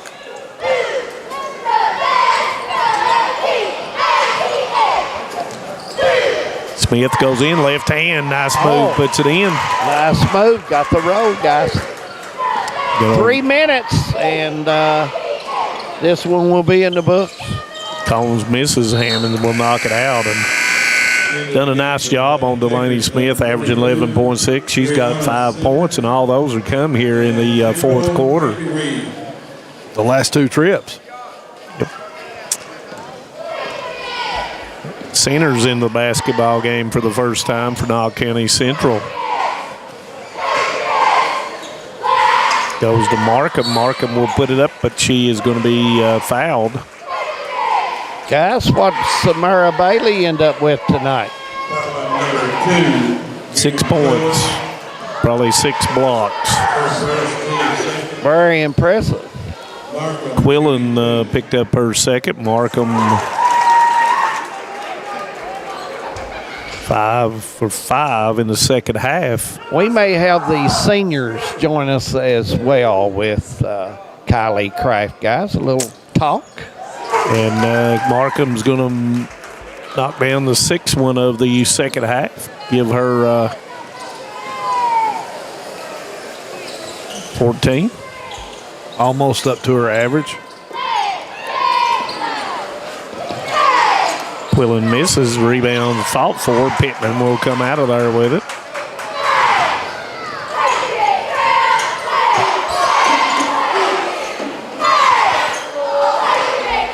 There is that Reed girl. Gives it up to Combs. Back to Reed. Jumper doesn't go. Smith, and there's going to be a breakout, and Markham will lay it in. Goal by Camilla Markham.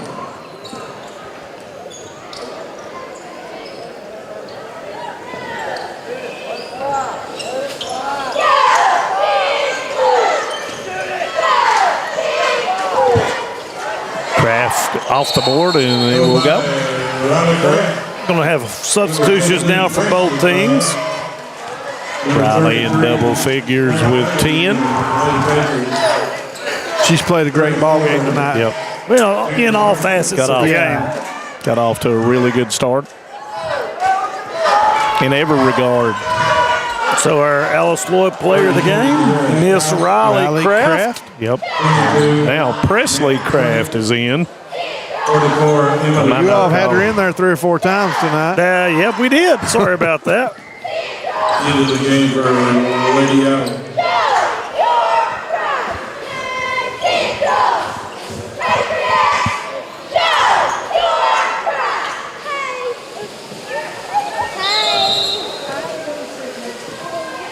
And they're going to get everybody in. Nice job by the I officials. agree 100%, Brian. You see that. You always I like that, guys. Him getting all the kids so they can be in the ball game. That's a class act by our official.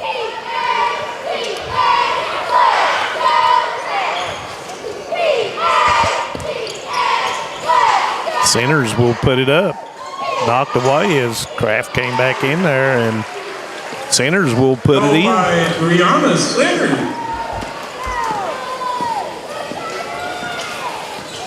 (57-23), and they're probably going to dribble it out here, and that's nope. Kraft's going to steal it, but Reed will dribble it out, and that will end the basketball game. And that's going to do it for the game, guys. We'll have our player of the game and our winning coach coming right up. So stay for that.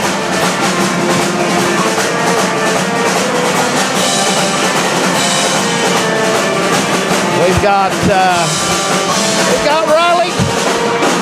Riley Kraft coming in, guys, our Alf Lloyd College player of the game. Congratulations on the win, Rob. Thank you. Tell us about the game plan. I noticed the defense was really pressured man-to-man at the start. Yeah, we really wanted to work on our zone a lot because we've been hitting people man hard lately. So we just wanted to be ready for this tournament and try and get try and make them go inside more. The chemistry on this team is playing real good right now. You're really sharing the ball well, and you're doing a good job. And you must do that this time of the year. Yes, we try to pass it around all the time. Well, you're winning. You're going in Friday night. You and Hazard has played once this year. Good ball game, man. Hazard got hot and hit some threes, and it kind of gave them some space. So I know you're looking forward to that game. They're a very talented team like you all. Yeah, they are, and we're excited. I mean, we couldn't overlook this game, but we're excited. What things you working on, and what do you want to be ready for on Friday? We just want to not let them hit as many outside shots. We want them to take everything hard and nothing easy. All right.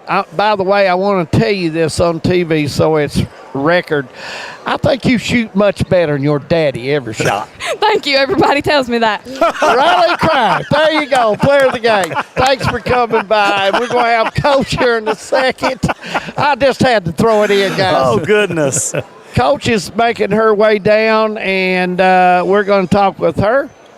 Coach, congratulations on a big win to get in the semifinals. You're in the Final Four of that region. Anything can happen, Coach. That's right. The first win's always the toughest in any tournament, I feel like. Your defense right now, I noticed even in your zone, you were trying to push people out. You've been working on that. I thought earlier in the year you played it normal in the space, but I thought tonight the team had a push to push them out in the court. I think that defense sets the tone, and we've been working really hard about different defenses and different concepts within them. Friday night, you and Hazard to go at it, and in the second game, and you know they're a talented team, but I think your team's improved a lot. Well, you know, we hope to. You know, everybody's already got them written in. You know, they've already made arrangements at the state tournament, I hear, and you know, hotels reserved. So hopefully we'll mess some of that up. I hope. You know. Coach, one thing about this time of the year, they don't call it March Madness for nothing. That's why they play it out. Congratulations on a big win. We're going to see you Friday night, and best of luck to you and Coach Howard, both of you all, and Coach Baker up at Letcher. All of y'all in this area that we've covered, y'all do a great job with those kids, and you got them playing hard. Well, this is, you know, the mountain basketball is something different, you know, and everybody gets into it, and that's what makes it fun for the kids, too. Coach Bacalornis with a big win, and she'll have the Patriots ready to go Friday night, guys. And Manus, it's time to cover the scoring of the game. For Owsley County, and their season will end at 13-19. Delaney Smith with 5. Dooley with 1-2 for Cornet. 15 for Markham. As only, let's see, 4 girls score for Owsley County. 3, 5, 4, and 11, total of 23. Knox County Central will move on to Friday night to face the Hazard Lady Bulldogs. They'll improve to 23-9. Reed with 3 points. McElharnis with 11. Kraft with 10. 5 for Monroe. Conley with 12. 2 for Olinger. 6 for Hammond. 6 for Bailey. 2 for Centers. 11, 18, 18, 10 for a total of 57 points. And, gentlemen, we are now set with the 4 teams. Final 4? Final 4. Oh, yeah. You know, tonight's games probably were a little lopsided, but, you know, I feel like moving forward, we're going to have some really good games coming up on Friday night. On Friday night, I expect 2 good games Friday night. I think that both teams, you know, the thing about Hazard, you know, they've got so many weapons, but, you know, you look at the big eraser in the middle, Samara Bailey, really can change a game when she's super active, and it's just a difference maker. And I think this Letcher Central Estill County game has a lot of intriguing parts too. So, you know, it's going to be fun. Looking forward to it. Looking forward to it. You guys can handle it. I'll be back Saturday. Of course, we'll be going down to the Pharisee Woods Coliseum tomorrow and Thursday. So the hometown 24 train will pull in down there in Jackson, Kentucky. So if you can't come, tune us in. Yep. For Brian Johnson, Manus Blair, Jim McCauley, I'm David Adams, and all the hometown crew, we bid you good night tonight. We'll see you in Jackson, KY tomorrow night.